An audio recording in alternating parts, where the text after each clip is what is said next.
Oui, la semaine dernière, en fait, on avait fini le chapitre introductif dans lequel j'avais essayé de vous caractériser la grande divergence. Et cette grande divergence, j'avais essayé de la caractériser de 3 points de vue. Il y a 2 semaines, on avait parlé surtout d'accroissement rapide du PIB et de la population, du PIB, en particulier du PIB par tête et de la population, depuis le 15e et surtout depuis le 18e siècle, où ça s'accélère. Puis la semaine dernière, on avait regardé plutôt les aspects micro, qui étaient le régime alimentaire d'une part, et l'espérance de vie d'autre part.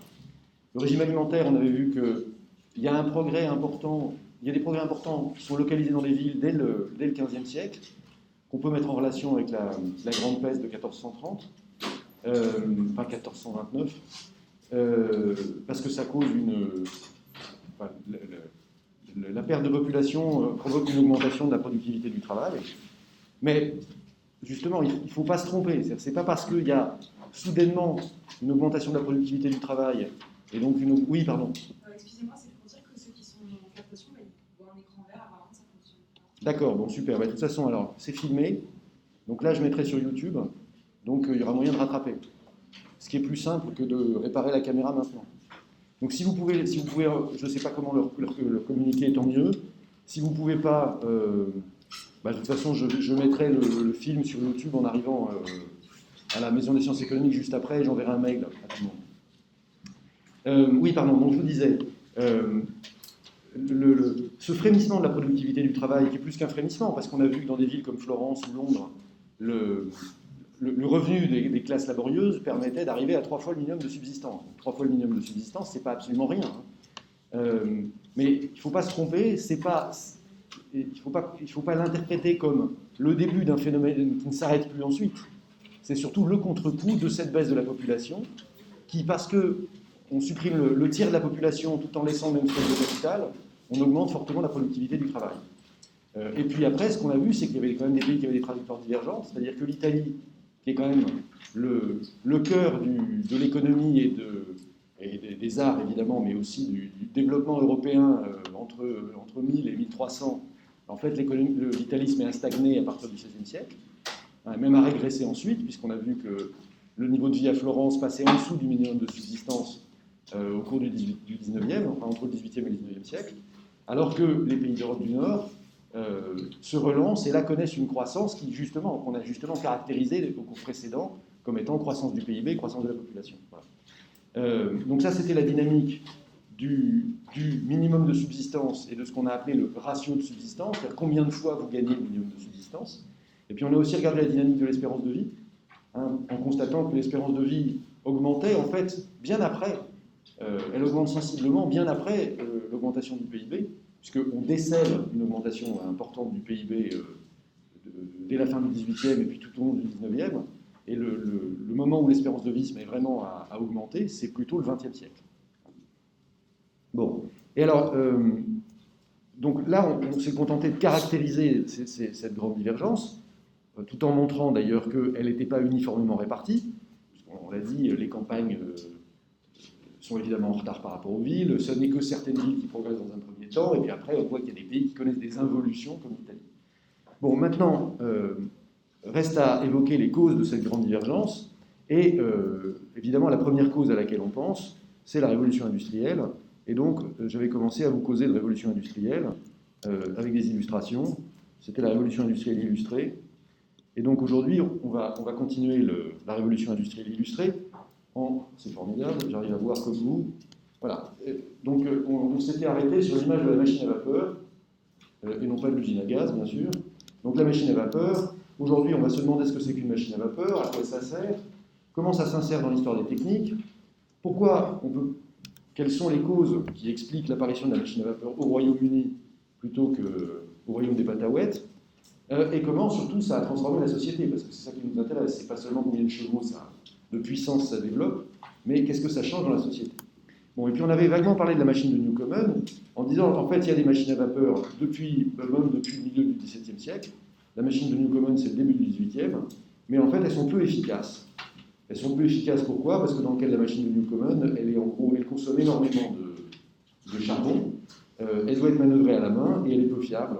Elle a une faible puissance si bien qu'elle n'est utilisée que dans quelques mines, de mines de charbon, bien sûr, où le prix du charbon est quasiment négligeable, et elle sert à pomper pour vider l'eau des mines. La machine à vapeur qui va révolutionner, enfin, va participer à la révolution industrielle et va devenir le symbole de la révolution industrielle parce qu'elle va être susceptible de beaucoup d'applications, c'est la machine de Watt, James Watt. Et cette machine de James Watt, elle est en fait beaucoup plus complexe dans son fonctionnement que la machine de Newcomen. Alors, il y a toujours un piston, comme vous voyez à gauche, mais cette fois-ci, en fait, le piston, par un système de bielle manivelle, il est utilisé pour faire tourner un volant d'inertie, enfin une roue si vous préférez. Et c'est justement, c'est à la fois l'intelligence du mouvement du piston qu'on va détailler avec le tiroir à vapeur, et puis ensuite la régularisation du mouvement imprimé par le piston, parce que le problème du mouvement du piston, c'est qu'il est discontinu. Le piston, il va d'avant en arrière. Alors, le génie de Watt, c'est d'avoir utilisé l'ensemble bielle-manivelle pour transformer ce mouvement saccadé, qui est particulièrement saccadé dans le cas de la machine de Newcomen, mais qui reste saccadé chez Watt, puisqu'on va d'avant en arrière. Ce mouvement saccadé est transformé en un mouvement régulier. Alors, comment est-ce qu'il est transformé en un mouvement régulier ? Bon, la machine de Newcomen, on en a assez parlé, d'accord ? Un moteur qui lutte contre la gravité, mais en fait, c'est la gravité qui fait le travail.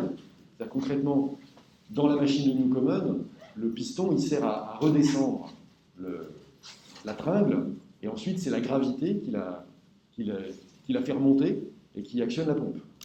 Donc, une seule application, le pompage de l'eau dans les mines. Alors, c'est vrai que c'est pas mal, mais en fait, l'efficacité est très limitée, puisqu'on arrive à pomper de l'eau sur 10 mètres. Ce qui est concrètement, c'est la même chose que les pompes des ingénieurs florentins du XVIe siècle, sauf que les ingénieurs florentins du XVIe siècle n'avaient pas de machine à vapeur pour entraîner les pompes. Donc, s'ils voulaient entraîner les pompes, il fallait soit qu'ils aient des chevaux, soit qu'ils aient une rivière avec un moulin. Voilà, l'efficacité énergétique de la machine de Newcomen, c'est qu'il faut à peu près 20 kg de charbon pour développer un cheval vapeur pendant une heure. Et c'est vrai que la première machine de Watt, elle aura la même consommation de charbon. En revanche, les machines à vapeur améliorées, comme on va en voir, y compris celle qui a été conçue par Adair, seront évidemment beaucoup plus économiques, beaucoup plus coûteuses. Bon alors, maintenant passons aux choses sérieuses, c'est-à-dire concrètement comment ça marche cette machine de Watt. Cette machine de Watt, ça marche grâce à un piston. Vous voyez, le truc qui fait le va-et-vient dans le cylindre, donc il y a un cylindre métallique, et dans ce cylindre métallique, il y a un piston qui va et qui vient.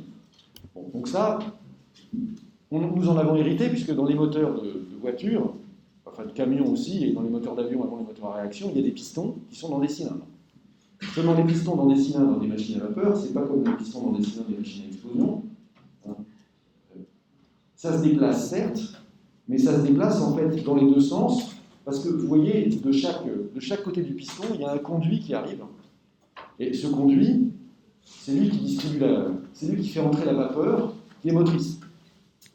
Alors, il fait entrer la vapeur comment ? Il fait entrer la vapeur. Alors on va voir ça après, excusez-moi. On va d'abord regarder cette affaire de bielle manivelle. Donc le piston est relié à une bielle, à un ensemble bielle manivelle qui va entraîner le volant d'inertie. Et alors si vous voulez, ce qu'on voit c'est une roue. Et autour de la roue, il y a un deuxième cercle qui est beaucoup plus lourd, qu'on appelle volant d'inertie. L'idée de ce deuxième cercle, c'est qu'il est suffisamment lourd pour obliger le piston à un effort, et puis ensuite pour rendre le mouvement continu. Si vous vous contentez de mettre une roue au bout de la manivelle qui sort du moteur à vapeur, mais en fait, le mouvement il va être discontinu parce que ça va être à chaque coup de piston que la roue va bouger. Si vous mettez un volant suffisamment lourd, le mouvement va être discontinu au début, et puis ensuite, le volant d'inertie va régulariser le mouvement, et quand la machine sera lancée, on aura un mouvement parfaitement régulier. Ce qui permet d'entraîner des machines, et y compris des machines de précision, puisque le mouvement est régulier. Voilà notre volant d'inertie qui accumule l'énergie et régule effectivement la vitesse de rotation. Donc ça c'est la partie output, c'est le produit en fait de la machine à vapeur, c'est la mise en rotation de cette roue et de ce volant d'inertie. Et grâce au volant d'inertie, le mouvement de la roue est régularisé. Et donc l'énergie du piston, elle sert en fait à produire un mouvement qui est un mouvement de va-et-vient, mais qui grâce à l'ensemble bielle manivelle devient un mouvement circulaire. Et comment est-ce qu'on actionne le piston? On actionne le piston donc avec ces deux conduits qui apportent de la vapeur en alternance des deux côtés du piston.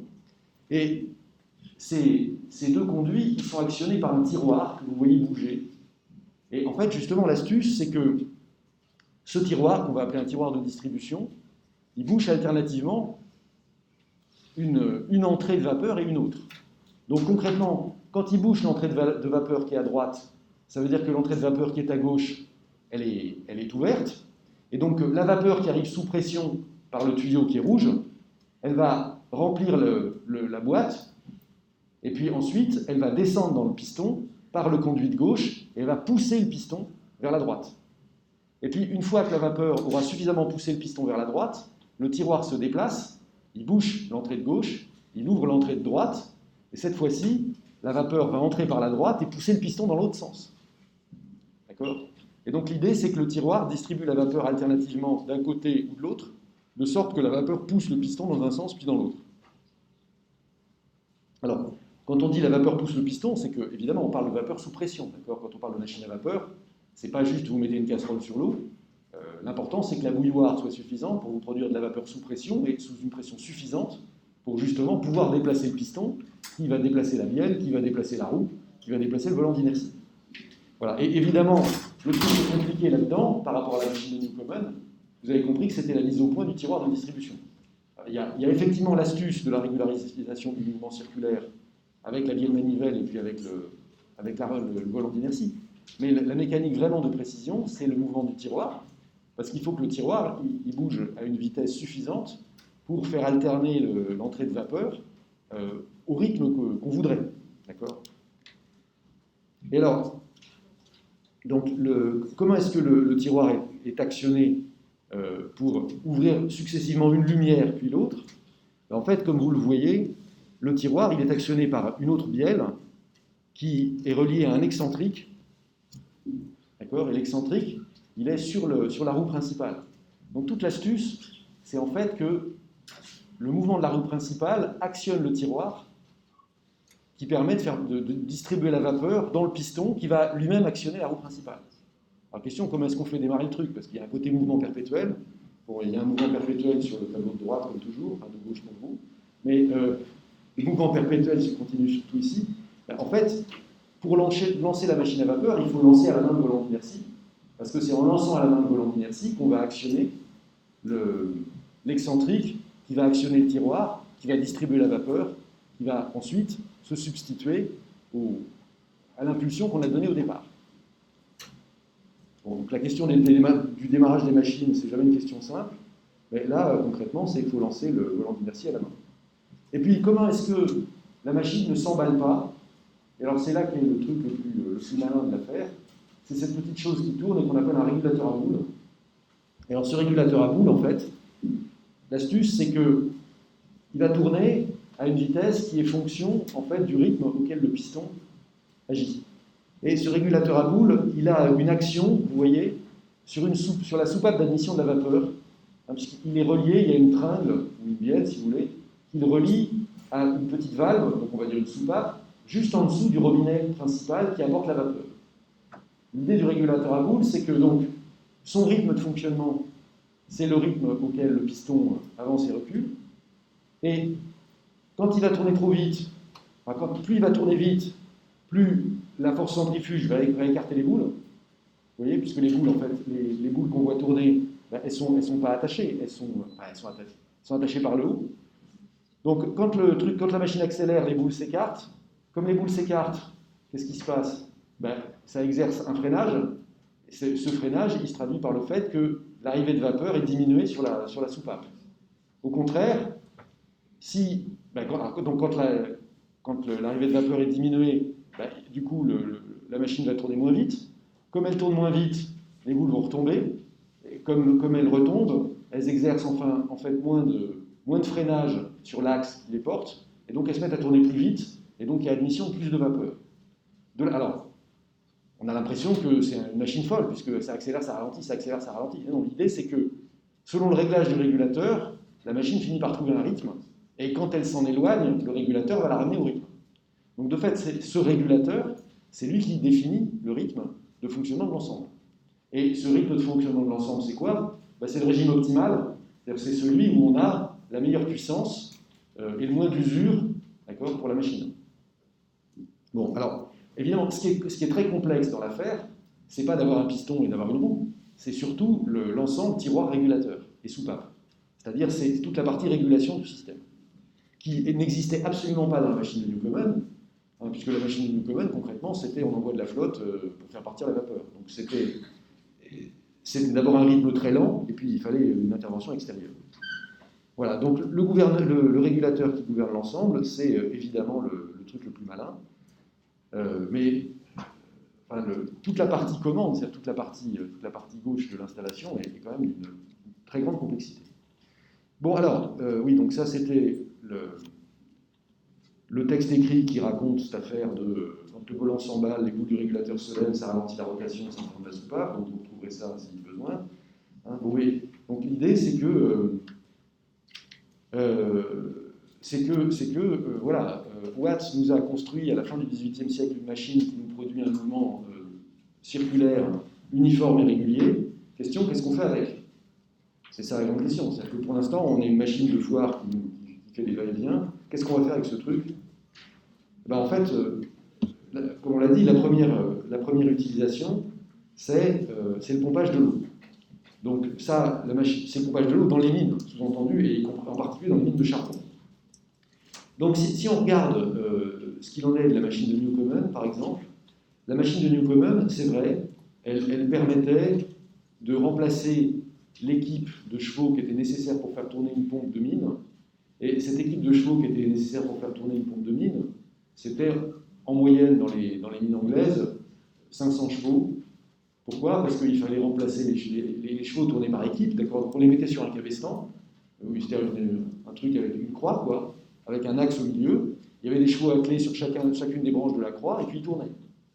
Et au bout de 2 heures, on remplaçait les chevaux. Donc il fallait évidemment un grand nombre de chevaux, parce qu'il fallait les remplacer toutes les 2 heures. Voilà. Le deuxième problème, c'était que 500 chevaux, il faut du monde pour s'en occuper, et puis ça mange de la boîte. Donc concrètement, 500 chevaux, c'est effectivement c'est extrêmement coûteux, non seulement à acheter, mais surtout à maintenir. Donc, parce qu'il y a de la main-d'œuvre pour s'occuper des 500 chevaux. Donc la machine de Newcomen, elle était suffisante pour remplacer cette équipe de 500 chevaux. Et donc William Rosen, qui a écrit une histoire de l'énergie de vapeur, a montré qu'il y avait environ 75 machines qui avaient été installées dans toute l'Europe, y compris sur les mines, dans les mines d'Europe continentale, dans l'Europe germanophone.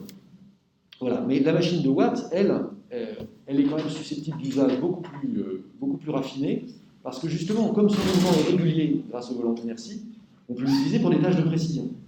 Et en particulier, on peut l'utiliser dans la production textile, à la fois pour le filage, et puis bientôt pour le tissage. Bon, je vous rappelle que les 2 opérations essentielles qui ont été industrialisées, enfin, qui ont fait l'objet d'une mécanisation pendant la révolution industrielle, dans la production textile, c'est d'abord le filage, c'est-à-dire l'opération qui consiste, à partir de la fibre brute, à faire un fil qu'on peut ensuite tisser, et puis ensuite le tissage, qui consiste à partir du fil, à faire un tissu en utilisant un métier. Alors les progrès du filage, qu'est-ce que c'est? Vous connaissez la technique de filage classique avant la révolution industrielle, la fileuse. Alors, pour la laine, elle a sa bourre de laine et puis un rouet, d'accord, et elle file à la main. Et de fait, pour le coton, c'est la même chose. Vous prenez le coton et puis vous filez à la main, c'est-à-dire qu'avec les doigts, vous transformez le coton, dont vous connaissez l'apparence, qui est une espèce de mousse, quoi, d'accord, c'est une fibre végétale compacte. Avec les doigts, vous en faites un fil. Alors évidemment, là, il y a une question de savoir-faire, c'est-à-dire que les meilleurs ouvriers, qui sont d'ailleurs en général des ouvrières, font des meilleurs fils que les moins bonnes ouvrières qui font des fils plus grossiers. Mais de toute façon, la production d'un être humain, c'est pas considérable parce qu'en faisant comme ça, vous ne produisez pas des kilomètres de fil dans la journée. Donc l'invention de la révolution industrielle, ça va être d'automatiser cette production de fils avec une série de machines qui vont justement utiliser une énergie mécanique. Pourquoi? Tout simplement pour faire tourner la bobine et pour dérouler la fibre et enrouler le fil. D'accord? Et donc, Et donc, alors cette série de machines, c'est que, bon, on a d'abord du filage avec des rouleaux, ça c'est pas vraiment une machine, mais on remplace, enfin, le début du filage du coton, c'est non pas le filage au rouet comme la laine, mais le filage avec des rouleaux, c'est-à-dire concrètement des bobines. Bon, mais c'est les bobines qui écrasent la fibre pour pouvoir en sortir un fil. Et puis ensuite, on va voir en illustration ce que c'est que la spinning jenny. Spinning jenny, ça veut dire la jenny qui tourne, d'accord? To spin, c'est tourner en anglais. Et puis le water frame. Et après le water frame, dont on va voir qu'en fait, il juxtapose une série de... En gros, il file plusieurs fils en même temps. On va voir que la spinning mule, elle s'appelle spinning mule parce que c'est un croisement de la spinning jenny et du water frame. Donc, mule, comme vous le savez, une mule, c'est le croisement d'un âne et d'une jument. Et donc c'est un animal hybride. Et donc, de la même manière, la spinning mule, c'était une machine hybride qui reprenait le meilleur de ses deux prédécesseurs, et qui va en fait être sans cesse améliorée, pour améliorer. Et on va voir du coup quelle tête il va avoir. Du côté du tissage, en fait, il y a certes des innovations dans la révolution industrielle, mais elles ne sont pas immédiatement liées à la machine à vapeur. Bon, le tissage, concrètement, qu'est-ce que c'est? C'est vous avez un métier qui vous permet d'écarter les fils de trame. C'est-à-dire que les fils de trame, c'est les fils qui sont tendus dans un sens, et puis ils sont placés d'une certaine manière. Vous faites passer un fil transversalement, vous mettez les fils de trame, vous inversez votre trame, c'est-à-dire les fils qui étaient en bas, vous les mettez en haut, les fils qui étaient en haut, vous les mettez en bas, et vous faites repasser votre fil. Bon, et ainsi de suite, et ça vous fait donc un tissu tissé, d'accord, où justement vous avez une alternance, les fils se passent les uns sur les autres, et c'est pour ça que le tissu est résistant. Bon, et qui se défait pas. Comment dire, ce qui consomme du temps, c'est faire passer le fil perpendiculairement au fil de trame. Donc, dans un premier temps, on fait passer le fil à la main. Il faut faire passer le fil à la main entre les fils. Alors, évidemment, il y a des gens qui sont plus experts que moi à ça. Mais la première grande invention, c'est celle de John Kay, c'est la navette volante. La navette, c'est en fait c'est un petit objet dans lequel il y a une bobine de fil, et vous la jetez au travers du tissu, enfin, vous la jetez au travers des fils de trame, et elle déroule justement le fil. Et donc, plutôt que de passer le fil à la main, vous le passez en vol, à la vitesse du jet de la navette. Et du coup, alors d'abord, ça permet de parcourir une assez grande distance et donc de faire des pièces de tissu assez larges. Et si vous mettez un enfant de chaque côté de la pièce de tissu qui est en cours de réalisation, en fait, concrètement, le tissage, ça devient que les gamins s'envoient la navette, et à chaque fois que la navette arrive de l'autre côté, hop, on inverse, on met les fils de trame du haut en bas, et les fils de trame du bas en haut, et puis on relance la navette dans l'autre sens, et ça va évidemment beaucoup plus vite que de passer le fil à la main. Bon, et puis à la fin du 18e, on se met à inventer des métiers mécaniques, c'est-à-dire des métiers qui, au lieu qu'il faille monter et descendre les fils de trame à bras, c'est de fait, de manière mécanique, les trames du haut et du bas s'inversent en rythme, ce qui fait qu'on peut passer la navette beaucoup plus vite. Et puis surtout, dès le début du 19e siècle, il y a le métier de Radcliffe, mais aussi le métier jacquard. Vous savez que le métier jacquard, c'est un inventeur lyonnais qui a inventé un type de métier qui est programmable avec des cartes perforées. Donc ça permet de produire les motifs qu'on veut. Typiquement, tous les pulls sur lesquels il y a des dessins, c'est fait avec des métiers qui sont des évolutions du métier jacquard. Alors l'intérêt du métier jacquard dans l'histoire, c'est pas seulement qu'il a été plus élaboré que les autres, c'est que concrètement, c'est la première machine qui lit des cartes perforées, comme les ordinateurs ont lu des cartes perforées jusqu'aux années 80. Bon, alors, donc à quoi ça ressemble tout ça? Voilà une spinning jenny. Alors la spinning jenny, ce que vous voyez, c'est que il y a une roue sur laquelle on a de la fibre de coton qui est étalée, enfin la roue est entourée de fibres de coton grossières, et puis vous voyez que la fibre de coton elle s'enroule sur des petites bobines. Et donc la spinning jenny, c'est en fait une machine qui déroule la fibre qui a été mise sur ce gros tambour et qui l'enroule sur des petites bobines. Mais ce que vous voyez surtout, c'est que le fil est extrêmement grossier. Ça fait un fil épais, donc de mauvaise qualité, parce qu'il est épais, il n'est pas beau, et ça ne permet pas de faire des beaux vêtements. La spinning jenny, ça sert à faire des cotons grossiers. Donc en fait, c'est une espèce de mécanisation du rouet, où au lieu de filer un seul fil à la fois, on file plusieurs fils à la fois, et donc concrètement, ça nécessite l'intervention humaine. C'est-à-dire que ce que fait la machine, c'est qu'elle déroule la fibre elle déroule la fibre en plusieurs fils à la fois, mais il faut intervenir à la main pour que l'opération se passe bien. Et les fils qui sont produits sont à la fois grossiers et pas très solides et pas très beaux. Alors, le waterframe est beaucoup plus subtil parce qu'il y a certes moins de fils qui sont dévidés en même temps, mais on fait des fils de qualité. Et comme vous le voyez, alors le waterframe est beaucoup plus joli. Et ce qu'on voit, c'est quand même qu'il y a un aspect mécanique de précision, hein, puisque le mécanisme qui permet de dévider la fibre pour fabriquer les fils a été nettement perfectionné, de telle sorte que le fil est d'une bien meilleure qualité.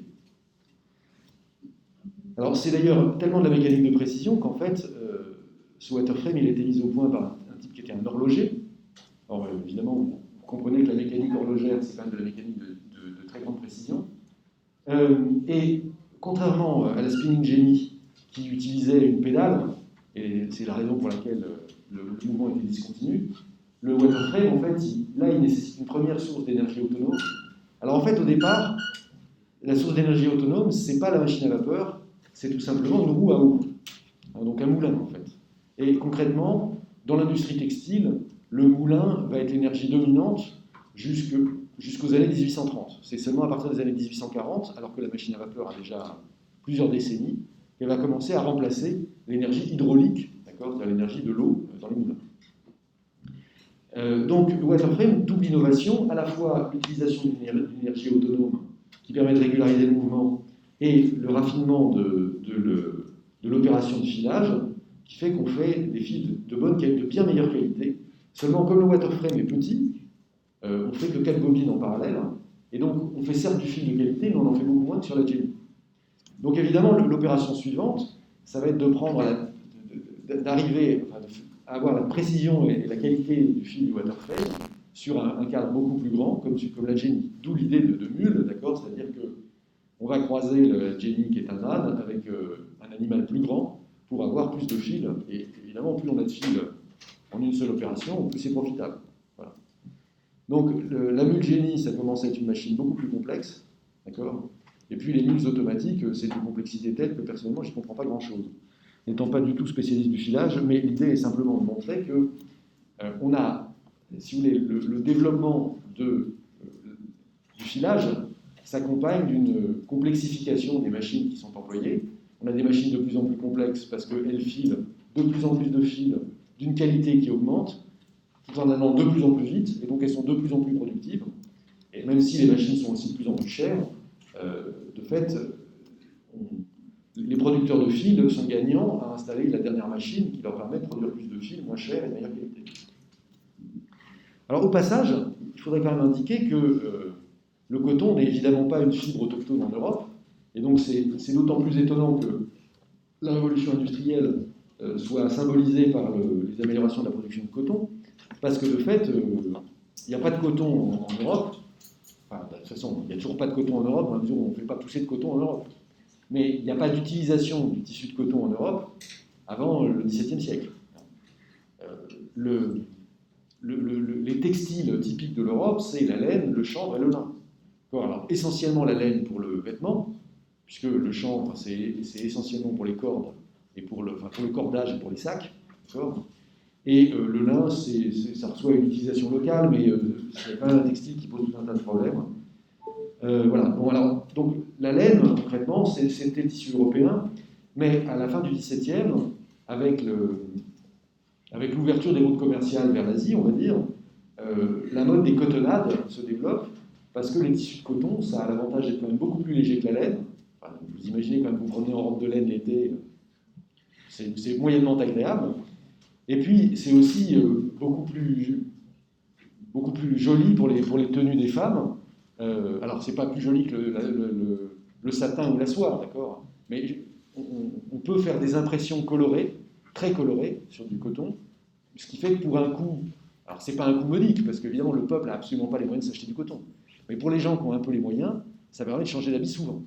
Et donc le coton, c'est déjà c'est la naissance du prêt-à-porter, quoi. C'est la naissance d'une industrie de l'habillement où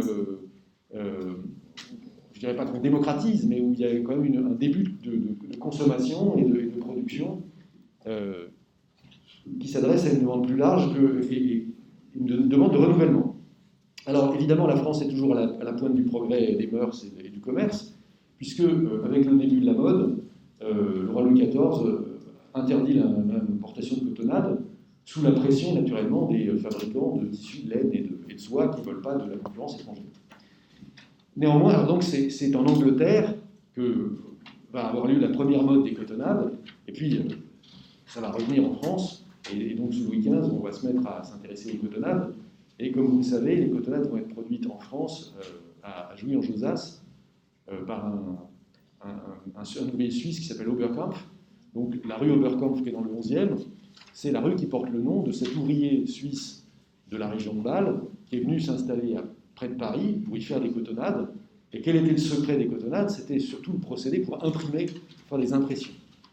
Donc, je ne sais pas si vous avez déjà vu les toiles de Jouy. Les toiles de Jouy, c'est des toiles essentiellement blanches avec des dessins très fins.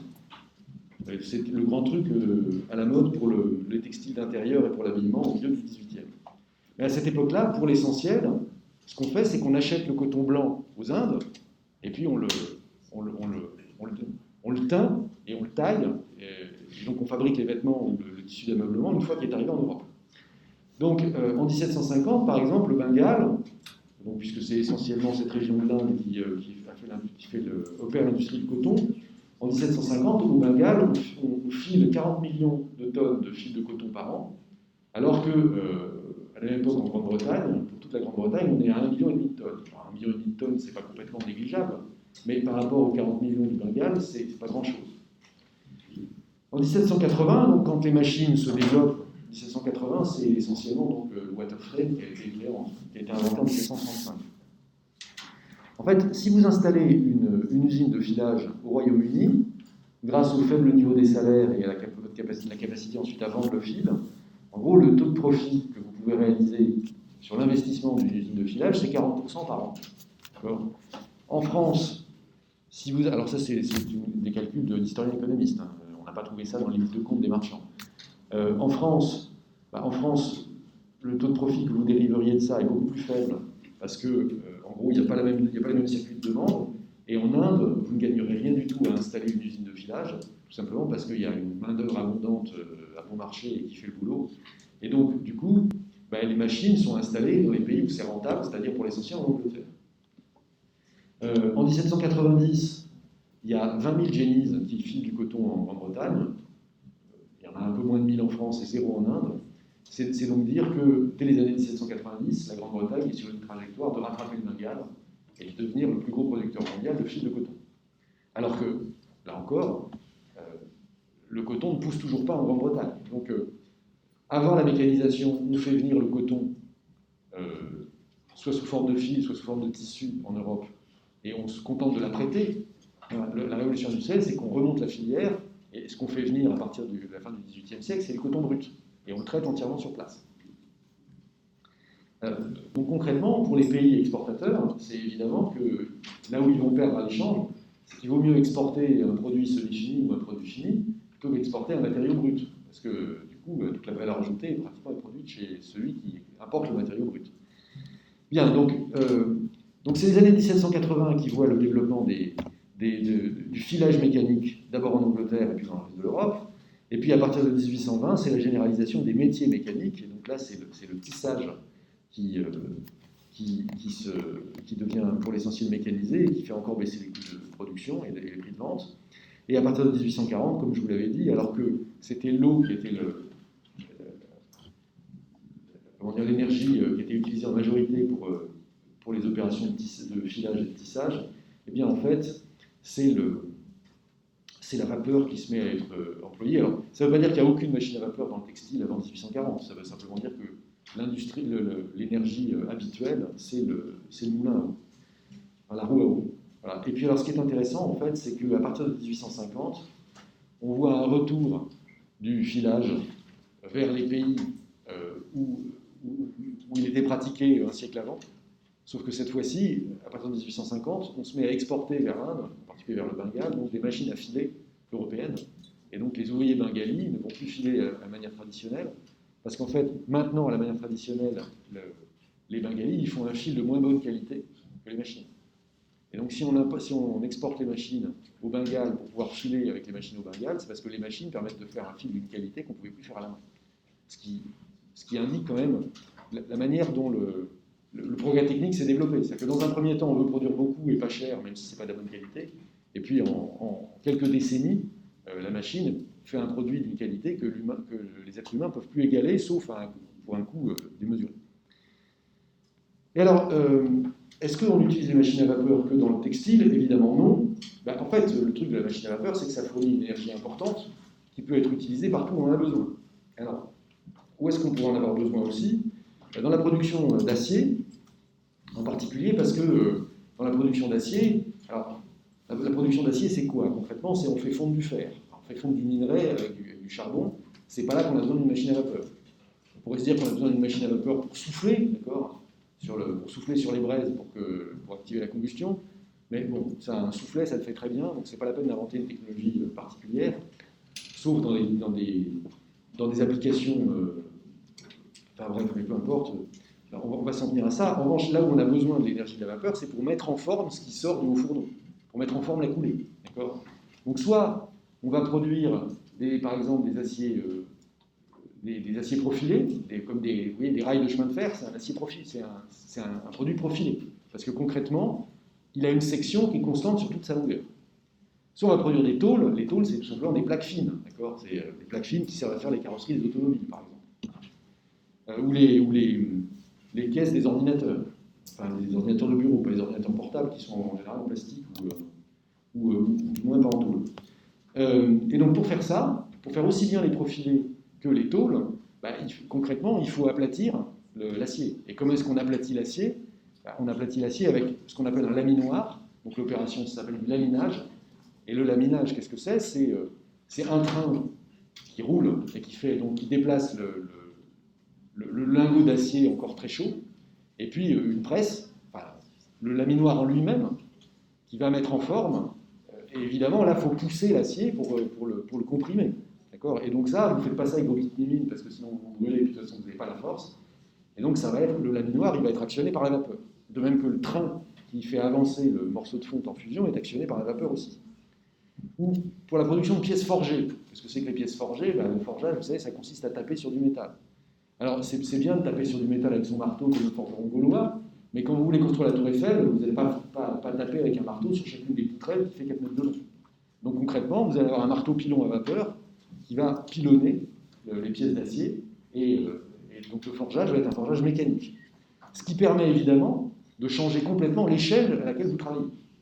Parce que de fait, quand vous voulez faire un pont en acier ou quand vous voulez faire la tour Eiffel, il est complètement inimaginable de produire des pièces à la main.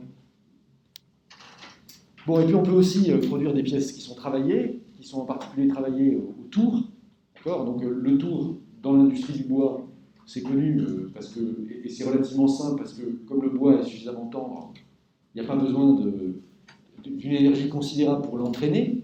D'accord ? Donc qu'est-ce qu'on fait avec un tour à bois? On fait toutes les pièces qui ont une symétrie centrale. En fait, d'accord ? Donc vous pouvez faire un bol, un coquetier, des pièces de jeu d'échecs, tout ça en mettant sur votre tour votre pièce de bois à travailler, vous mettez le tour en rotation en général avec une pédale, et puis ensuite avec une lame, vous allez travailler votre bois.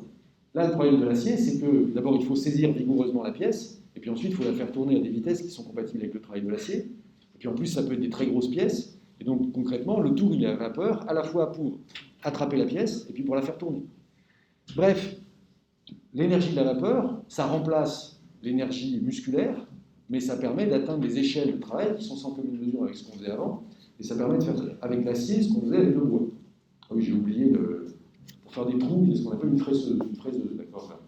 Ce que nous, on appelle une perceuse, dans l'industrie, ça s'appelle une fraiseuse. Voilà, tiens, voilà un joli laminoir. Concrètement, vous avez déjà vu un laminoir, mais évidemment, si ce que vous voulez laminer, ce n'est pas des pâtes, si ce n'est pas la parastam, mais que c'est de l'acier, vous allez avoir besoin d'un peu plus d'énergie que la manivelle, et c'est la machine à vapeur qui vous la fournira.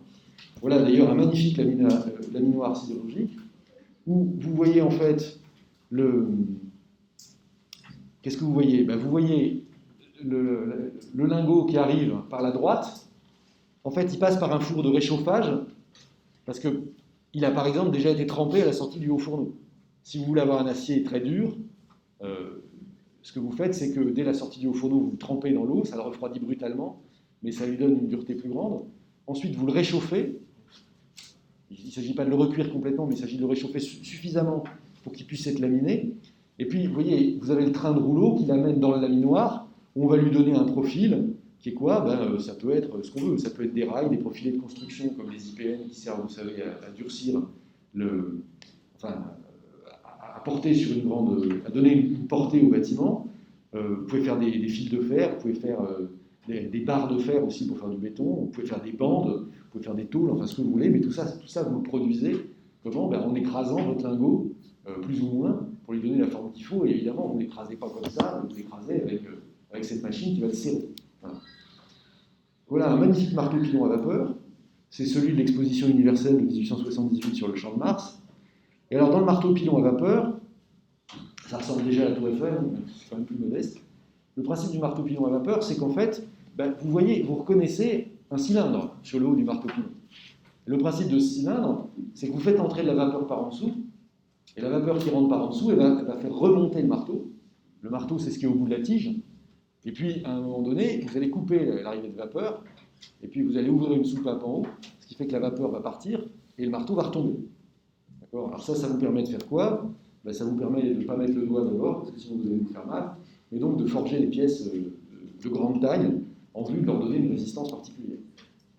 Ou alors tout simplement de les estamper, d'accord ? Si vous voulez couper une forme particulière, vous mettez un pochoir, et puis, ou un emporte-pièce, quoi, et puis ça vous emporte effectivement n'importe quoi.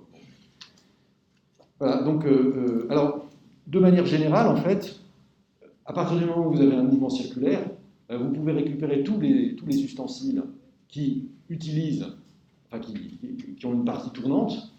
Bon, et par exemple, ça c'est un tour à main, d'accord ? Donc dans ce tour à main, qu'est-ce que vous voyez ? Vous voyez en bas, il y a une pédale qui est reliée par une chaîne à un volant d'inertie, et ce volant d'inertie est lui-même relié par une courroie au tour, et le tour, qu'est-ce que c'est ? C'est un système d'accroche de vos pièces mécaniques, et puis ensuite, ça a des instruments de découpe.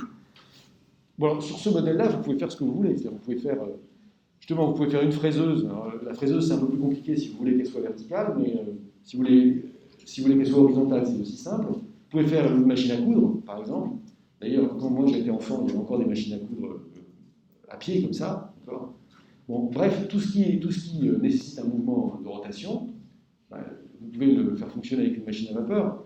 Non pas que vous ayez une machine à vapeur pour chaque tour ou une machine à vapeur pour chaque machine à coudre, sinon c'est évidemment pas intéressant. Mais ce qui se passe, c'est que votre machine à vapeur va entraîner un axe qui va passer au plafond de l'atelier, et puis ensuite, sur cet axe, on va mettre des courroies qui vont distribuer l'énergie de la machine à vapeur à toutes les machines. Donc, du coup, en fait, dans une usine où il y a une machine à vapeur, il y a en général une machine à vapeur qui est utilisée pour un certain nombre d'instruments.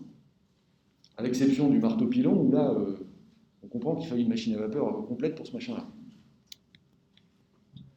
Bon, alors, on n'utilise pas la machine à vapeur seulement dans l'industrie, on peut aussi l'utiliser dans l'agriculture. Pourquoi ? Parce que il y a des opérations agricoles qui requièrent de l'énergie aussi. C'est par exemple le battage. Donc le battage, c'est en fait la séparation entre le grain et la balle. Donc vous mettez vous savez ce qu'on appelle une moissonneuse-batteuse aujourd'hui. Elle fait deux choses. À la fois elle moissonne, c'est-à-dire elle ramasse les épis. Et puis une fois qu'elle a stocké les épis, elle les bat. C'est-à-dire qu'elle sépare le grain qui est mangeable de tout le reste, la balle qui fait le son, et puis le bout de l'épi. Bon, et donc cette opération de battage, comment ça s'opérait ? Avant, ça s'opérait à la main avec ce qu'on appelle un fléau. Un fléau, c'est deux pièces de bois qui sont jointes, ça tourne, c'est comme le nunchaku des films de kung-fu, d'accord ? D'ailleurs, le nunchaku à l'origine est un fléau à grain des paysans d'Okinawa, mais toute l'histoire de kung-fu mise à part, battre le grain avec un nunchaku, ça va pas vite, c'est pas efficace, c'est crevant, puis c'est dégueulasse parce que vous faites ça sur une aire de battage, ça concrètement, vous faites ça par terre. Quoi. Alors que une machine qui va secouer le grain et le faire passer par des tamis successifs pour que restent coincés les saletés et ne passe que le grain, c'est un peu intelligent à faire parce qu'il faut justement trouver un moyen de séparer mécaniquement les trucs et puis de mettre d'un côté le grain et puis de l'autre côté tout le reste. Mais on imagine que ça puisse être beaucoup plus productif et beaucoup plus rapide que de taper comme un sourd sur du grain. Voilà, donc là, voilà typiquement une batteuse. Hein. Donc, dans la batteuse, on voit qu'on met par le haut les épis qui ont été moissonnés. Et puis, ces épis qui ont été moissonnés, il y a quelque chose qui les triture. Et on voit que ressort à droite de l'illustration, pardon. Ça y est, j'ai perdu ma droite et ma gauche, tout va bien. Donc, ressort à droite de l'illustration. En fait, d'un côté, la fibre qui sert à rien, qu'on peut donner en litière aux animaux, etc. Mais c'est pas ça qui nous intéresse, nous, les humains. Nous, ce qui nous intéresse, les humains, c'est ce qui tombe dans le sac. Et ce qui tombe dans le sac, c'est le grain qui est prêt à moudre pour faire de la farine. Ou si c'est du blé dur, pour faire des pâtes ou du couscous. Voilà. Et alors, comment ça marche, cette machine infernale? Vous voyez, celle-là, pour le coup, c'est une batteuse à cheval. Donc, ce que vous voyez, c'est qu'il y a 3 chevaux qui sont attelés, comme ils étaient attelés aux pompes de mine, et puis ils tournent, et en tournant, ils entraînent une roue dentée, qui va entraîner une autre roue dentée, qui va entraîner un grand volant d'inertie, qui va entraîner toute une série d'engrenages, et puis il y a des trucs qui tournent là-dedans, ma bonne dame, et puis ça bat le grain. Et alors le truc de la machine à vapeur, c'est que vous rangez les chevaux, vous mettez une machine à vapeur à la place, et vous avez une batteuse à vapeur. Voilà, c'est merveilleux. Mais c'est tellement comme ça que ça marche, qu'en fait, au départ, on se contente de récupérer les machines agricoles existantes, et puis on apporte une machine à vapeur sur roulette, et on accouple la machine à vapeur avec la machine traditionnelle. On récupère les engrenages de la machine traditionnelle, on met une courroie, puis on roule. Il faut dire qu'à la campagne, la récup, on sait ce que c'est. Bon, alors là, donc, vous voyez cette espèce de machine infernale, là, cette machine toute noire à droite, qui est effrayante. C'est un des premiers tracteurs, mais vous voyez qu'il n'y a même pas de poste de conduite. C'est-à-dire qu'il n'y a pas l'idée qu'on puisse s'installer dedans. Ça doit avancer tout seul quand même, mais concrètement, alors, il y a même des machines à vapeur qui sont même pas automobiles, c'est-à-dire qu'il faut les tracter sur place avec des chevaux. Puis une fois qu'elles sont sur place, on allume le feu, on fait monter la pression, et quand le volant d'inertie tourne de manière régulière, on embraye sur la machine agricole qui se met à tourner et à faire ce qu'elle doit faire. Bon, et puis vous voyez au passage donc, que la batteuse, elle vous produit des sacs de grains, qui sont d'ailleurs pas très gros. Ça c'est assez marrant, mais quand j'étais enfant, les moissonneuses batteuses, qui étaient des moissonneuses batteuses modernes, d'accord, avec des moteurs à essence, j'étais pas enfant à cette époque-là quand même, elles produisaient encore des sacs comme ça. Elles mettaient encore le grain dans des sacs de 50 kg. Donc tous les 50 kg, il fallait arrêter la batteuse, il fallait changer le sac. Alors que maintenant, le grain est stocké à l'intérieur. Et puis quand vous avez 4 tonnes, il y a un tracteur qui vient avec une remorque, on vide 4 tonnes de grain par remorque, et puis on passe à autre chose. Bon, mais là, concrètement, le progrès se fait lentement, c'est-à-dire que déjà le progrès, c'est de faire un sac de grain complet, parce que par rapport à l'époque où on battait le grain au fléau, un sac de grain, c'était 2 jours de bataille. Donc concrètement, ça va déjà beaucoup plus vite. Alors voilà, un vrai tracteur à vapeur. Ouais, parce qu'aux États-Unis, vous savez qu'il y a des courses d'instruments agricoles divers, mais en particulier, si ça vous intéresse, il y a des courses de machines à vapeur. Et donc, pour les amis de la belle mécanique, ça permettra de découvrir ce que c'est qu'un tracteur à vapeur. Au passage, vous voyez que sur le tracteur à vapeur, il y a un volant d'inertie. C'est-à-dire qu'il y a bien cette espèce de roue qui est à côté du conducteur. C'est le volant d'inertie de cette machine à vapeur. Concrètement, vous reconnaissez une machine à vapeur au fait qu'elle va avoir un volant d'inertie pour régulariser son mouvement. Et ensuite, le volant d'inertie, il y a une courroie qui le lie aux grandes roues du tracteur, d'accord, mais on n'envisage pas une sortie directe sur les roues. Alors, tiens, on est parti dans les transports, donc on va pouvoir se faire un moment de fierté nationale, puisque le premier véhicule automobile à vapeur, n'est-ce pas, il est français, et non seulement il est français, mais il est même conservé à quelques encablures d'ici, puisqu'il est au musée du CNAM. Je ne sais pas si ça vous est arrivé un jour de visiter le musée du CNAM. Enfin, si vous voulez approfondir le cours, je vous conseille une visite rue Saint-Martin, puisque c'est le siège du CNAM, où il y a une espèce de collection hétéroclite d'instruments à vapeur en tout genre, dont cette machine qui s'appelle le fardier de Cugnot. Et donc le fardier Cugnot, c'est le nom de son inventeur, et Cugnot, c'était un ingénieur d'artillerie, dont l'objectif était de faire tirer les canons par une machine qui avait été conçue pour ça, plutôt que par les chevaux, parce que quand vous prenez des gros canons, surtout les canons de l'époque qui sont des canons en bronze, c'est extrêmement lourd. C'est extrêmement lourd et c'est pas très adapté aux chevaux. Alors, ça a quand même été suffisamment adapté pour qu'il y avait encore des chevaux pour tirer les canons de campagne au début de la Deuxième Guerre mondiale. Donc, on ne peut pas dire que Cugnot ait convaincu tout le monde tout de suite. Mais concrètement, ce qu'ils cherchent, c'est une machine plus puissante et plus simple dans son maniement que les chevaux, parce que le problème des chevaux, c'est que ça se blesse, ça tombe malade, il faut leur donner du grain, il faut des gens pour s'en occuper, etc. Donc, alors, qu'est-ce qu'il fait le Cugnot? Il fait une machine à vapeur typique. Donc, ce que vous voyez, c'est une énorme bouilloire. En fait, sous la bouilloire, là, donc la bouilloire, elle est en cuivre, mais vous voyez que dessous, il y a un compartiment un peu plus noir. Ce compartiment noirâtre, c'est un foyer. C'est-à-dire que là-dedans, on fait du feu. Donc, vous mettez du charbon dans la partie noire, vous mettez de la flotte dans la partie cuivrée, et ce qui va sortir par le tuyau, c'est de la vapeur. Et vous voyez que la vapeur, elle est distribuée comment? Elle est distribuée entre deux cylindres. Alors, c'est le truc de la machine de Cugnot, c'est qu'au lieu d'avoir un cylindre qui fait du va-et-vient, il a deux cylindres. Et il remplit les cylindres en alternance. Donc, il a un tiroir de distribution qui va distribuer la vapeur entre les deux cylindres, d'accord? Et concrètement, il va pousser d'un côté de la roue, et puis ensuite il va pousser de l'autre côté de la roue, en distribuant la vapeur d'un côté puis de l'autre. Donc concrètement, c'est une machine à pédale à vapeur, où il y a un piston de chaque côté qui fait le travail d'une jambe du cycliste en alternance. Ça marche tellement bien ce truc-là que d'abord ça se déplace à 2 km/h, donc c'est quand même, par rapport à un cheval, c'est pas terrible. Enfin, après, je sais pas, peut-être qu'un cheval unijambiste va moins vite, mais à 2 km/h, c'est pas formidable. Puis surtout, ça n'a qu'une roue motrice à l'avant, et c'est totalement incapable de rouler en tout terrain. Parce que vous imaginez la capacité d'adhérence de la roue en bois. Donc, même si dans les faits ça marche, et on peut dire que Cocorico, on a inventé la voiture automobile, dans les faits, on a surtout inventé le concept, la mise en pratique attendra un petit moment, puisque comme vous le savez, l'automobile, ça va surtout se passer à la fin du 19e. Mais on était plus malin que les autres, et c'est ça l'important à retenir. Voilà. Alors, le vrai instrument de mobilité qui utilise la vapeur, c'est naturellement la locomotive. Et vous voyez sur cette première locomotive de cuir électrique un énorme volant d'inertie qui était nécessaire pour régulariser le mouvement, parce que sur une machine à vapeur comme celle-là, qui est une machine à vapeur à la Watt avec un piston, vous voyez le piston à l'avant en fait. Vous voyez le piston, il est au droit de la cheminée. Et il est relié par une bielle droite à l'immense volant d'inertie. Le volant d'inertie entraîne avec des engrenages une roue intermédiaire qui entraîne elle-même les deux roues de la locomotive. Ce machin-là, vous pouvez vous dire d'emblée que ça n'a pas dû bien marcher, parce que les engrenages directs comme ça s'use, ça chauffe, ça s'use épouvantablement. Donc il faut les graisser, il y a plein de saloperies qui se mettent dedans, c'est un cauchemar. Mais 1803, c'est pas comme si les transports par chemin de fer étaient extrêmement développés, c'est de fait la première locomotive. Et c'est la première locomotive à une époque où les chemins de fer existent déjà.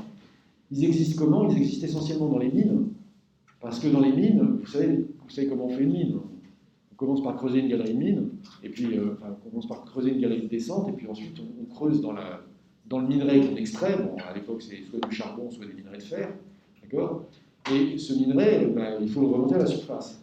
Alors, tant qu'on n'a pas besoin de grandes quantités, on peut le mettre dans un panier et puis faire remonter des paniers. Mais au fur et à mesure qu'on extrait du minerai, on progresse dans une galerie de mine.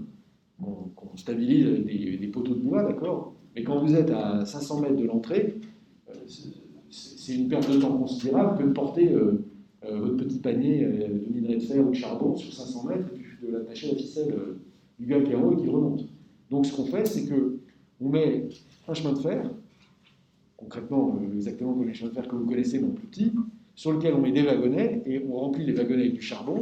Et il y a des enfants qui poussent les wagonnets de charbon, qui vont mettre ça au pied du puits. On attache le wagonnet avec une corde et puis on monte le wagonnet, on le vide et on le redescend. Voilà, ça c'est du boulot d'enfant. Le boulot d'adulte, c'est de taper comme un sourd pour faire tomber le charbon et de mettre des pelletées de charbon ou de minerai dans les wagonnets. Donc l'histoire du chemin de fer, l'histoire terrestre du chemin de fer, ça consiste en fait à utiliser cette technique qu'on connaît dans les mines depuis très longtemps. Au musée de la technique de Berlin, par exemple, Technik Museum Berlin, on voit très clairement un chemin de fer minier. Et en fait, c'est tout petit un chemin de fer minier, c'est-à-dire que l'écartement des rails, c'est 30 cm, et la hauteur des wagonnets, c'est moins d'un mètre. Il ne s'agit pas de faire un truc qui est tiré par une locomotive, c'est vraiment un truc qui est poussé par les enfants. C'est juste pour rendre plus facile l'extraction du charbon. Donc l'idée des inventeurs du début du 19e, c'est d'utiliser le chemin de fer avec un groupe propulseur, ou un groupe moteur plutôt d'ailleurs, qui permettrait de tirer tous les wagons. Alors il y a des essais qui sont faits de chemin de fer hippomobile, c'est un cheval qui tire le train.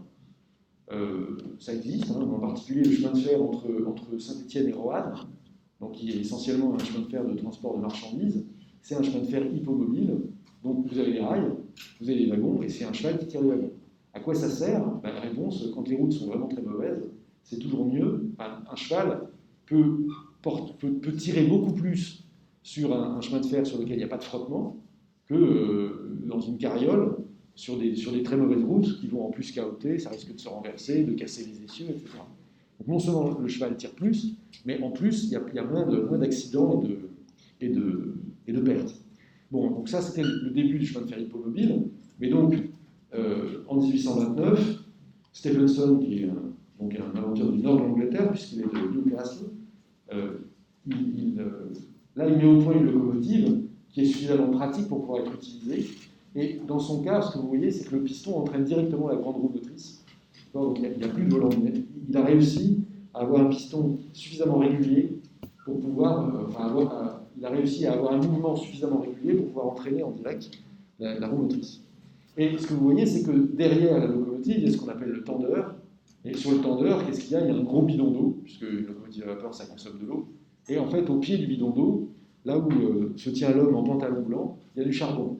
Il est vrai que le pantalon blanc, c'est absolument nécessaire pour se promener dans le charbon. Mais d'ailleurs, la preuve qu'il y a du charbon, c'est que le deuxième type, qui a lui aussi un chapeau, tient une pelle à la main. S'il tient une pelle, c'est pas pour en donner des coups aux voyageurs, mais c'est bien pour prendre le charbon et le mettre dans le fourneau de la locomotive. Voilà, donc la locomotive à vapeur est inventée. Elle va connaître un développement foudroyant dont on va reparler. Mais en fait, ce qui est extraordinaire dans les locomotives à vapeur, vous savez qu'on a utilisé des locomotives à vapeur en Europe jusque dans les années 60. Et en fait, ce qui est extraordinaire, c'est comment ces machines ont pu être raffinées et perfectionnées. C'est-à-dire que autant la roquette de Stephenson, c'est une abomination, c'est-à-dire que concrètement, elle tire 5 tonnes à 20 à l'heure, autant même une locomotive des années 1880, d'abord c'est une complexité mécanique absolument redoutable. Regardez le système d'entraînement qui passe par toutes les roues, c'est-à-dire que vous avez une bielle qui de fait fait que tous les axes sont moteurs. Donc concrètement, en tout cas toutes les grandes roues sont motrices, et donc concrètement la machine elle a une bonne adhérence et une bonne capacité de traction. D'ailleurs vous voyez la taille du tendeur aussi, vous imaginez la quantité de charbon qu'il y a dans ce machin. Donc concrètement c'est une locomotive américaine qui est capable de faire des centaines de kilomètres sans se ravitailler. Mais surtout, en fait, le truc le plus malin que vous voyez peut-être pas, c'est le cylindre. Vous voyez qu'en fait le cylindre est double, et si le cylindre est double, c'est parce que c'est un cylindre à double expansion. Et ça, c'est toute l'affaire du développement de la vapeur. Dans le cylindre à double expansion, ce qui se passe, c'est que vous avez un premier cylindre, qui est le petit cylindre, qui est un cylindre haute pression, dans lequel la vapeur arrive directement et elle exerce une première fois une énergie motrice. Et ensuite, la vapeur elle est recyclée dans un deuxième cylindre, qui est le cylindre en basse pression, qui est plus gros. Et donc, dans ce cylindre en basse pression, en fait, les deux cylindres, ils actionnent en même temps la même bielle. Alors là, le réglage du machin a beaucoup de chance. Bon, et en marine, il y aura même des machines à vapeur à triple expansion, c'est avec 3 cylindres. D'accord, un cylindre haute pression, un cylindre moyenne pression, un cylindre basse pression. Les cylindres sont de plus en plus gros. Et toute l'affaire, c'est de synchroniser le mouvement des 3 pistons. Mais concrètement, si vous voulez, l'idée de recyclage de l'énergie, dans la vapeur, elle est présente. C'est-à-dire qu'on a su faire des machines qui étaient énergétiquement efficaces en récupérant la vapeur. Bon, utilisation de la vapeur aussi dans les bateaux, ça vous le savez. Le premier démonstrateur technologique de bateaux à vapeur, il a été construit par Jouffroy, construit par Jouffroy d'Aban. Évidemment, ce n'est pas Jouffroy d'Aban lui-même qui l'a construit, mais qui l'a fait construire. Et Jouffroy d'Aban l'appelle alternativement le palmipède, puisqu'il avance grâce à ses palmes, ou le pyroscaphe, c'est-à-dire le navire à feu. D'accord. Et qu'est-ce que c'est? Concrètement, c'est un navire à roue à aube, comme vous voyez une roue à aube là, qui dépasse en bas. Et donc, c'est une machine à vapeur qui entraîne une roue à aube. Et ça, je pense que c'est encore une maquette du CNAM. C'est pas du tout le truc à taille réelle, mais c'est une maquette fonctionnelle avec une toute petite machine à vapeur pour montrer comment ça marche. Bon, alors, évidemment, l'utilisation de la vapeur dans les navires à titre démonstratif, c'est très intéressant, mais concrètement, quand est-ce qu'on a des bateaux à vapeur qui fonctionnent? Le premier bateau à vapeur qui fonctionne, c'est le North River Steamboat, qui, comme son nom ne l'indique pas, descend en fait sur l'East River. L'East River, vous savez, c'est la rivière qui longe Manhattan par l'est, parce que la rivière qui longe Manhattan par l'ouest, c'est l'Hudson. Et donc, oui, le North River Steamboat, en fait, il fait la liaison entre Manhattan et puis la haute vallée de l'East River, et donc il utilise la vapeur essentiellement pour remonter le fleuve, évidemment, parce que pour le descendre, il n'y a pas autant besoin d'énergie. Et donc évidemment, puisque c'est une photo, c'est pas une photo d'époque, puisqu'en 1807 la photographie n'existait pas, mais il y a une réplique de ce North River Steamboat qui fonctionne encore et que vous pouvez utiliser si vous voulez. Mais le premier voyage transatlantique, c'est celui du Great Western. Et comme vous le constatez, aussi bien le North River Steamboat que le Great Western, ils ont des roues à aubes, d'une part, mais ils ont aussi des mâts. C'est-à-dire que concrètement, ils sont à énergie mixte. Et la vapeur, ça procure un supplément d'énergie quand il n'y a pas de vent. Puisque vous voyez qu'à chaque fois, d'ailleurs, bon, là, il y a la voile latine derrière qui est déployée, mais là, vous voyez qu'il y a de la vapeur qui sort de la cheminée, mais les voiles ne sont pas mises. Concrètement, on met la vapeur quand il n'y a pas assez de vent. Et quand il y a assez de vent, on arrête la machine à vapeur et on met les voiles. Donc la vapeur est une énergie d'appoint, en quelque sorte, au départ. Et d'ailleurs, en fait, pratiquement jusqu'aux années 1890, l'essentiel de la navigation, c'est la navigation à voile. Et en particulier, la navigation pour le transport des marchandises, c'est de la navigation à voile, avec du gréement carré. Ces grands navires de transport qu'on appelle des clippers. Jusqu'aux années 1890, les clippers sont plus rentables que les navires à vapeur, pour le transport des marchandises. Et en particulier le transport des marchandises pondéreuses. Donc concrètement, toute la révolution commerciale du 19e, c'est ça. C'est pas les navires à vapeur. Tout le flux de commerce qui se fait au 19e, c'est ça. Ce qui va en fait tout changer, c'est l'arrivée de la turbine. Pourquoi l'arrivée de la turbine? Parce que concrètement, tant que vous avez un moteur à vapeur, comme il y a dans les locomotives, tant que vous avez une machine à vapeur classique, vous ne pouvez pas entraîner votre hélice très vite. D'accord? Parce qu'une machine à vapeur, ça ne tourne pas à un régime élevé. Alors, vous pouvez utiliser un système d'engrenage, vous pouvez utiliser un réducteur, une boîte de vitesse, si vous voulez. Mais en fait, ce n'est pas fonctionnel parce que dans un navire, une boîte de vitesse à la taille d'un navire, c'est quand même un truc énorme et ça consomme beaucoup d'énergie.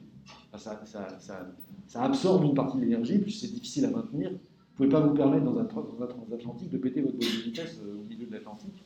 Donc concrètement, l'utilisation de la vapeur, ça se heurte au fait que l'utilisation directe de la vapeur sur un navire, ça veut dire des hélices qui ne tournent pas très vite, ça veut dire concrètement des bateaux qui vont à des vitesses pas très intéressantes.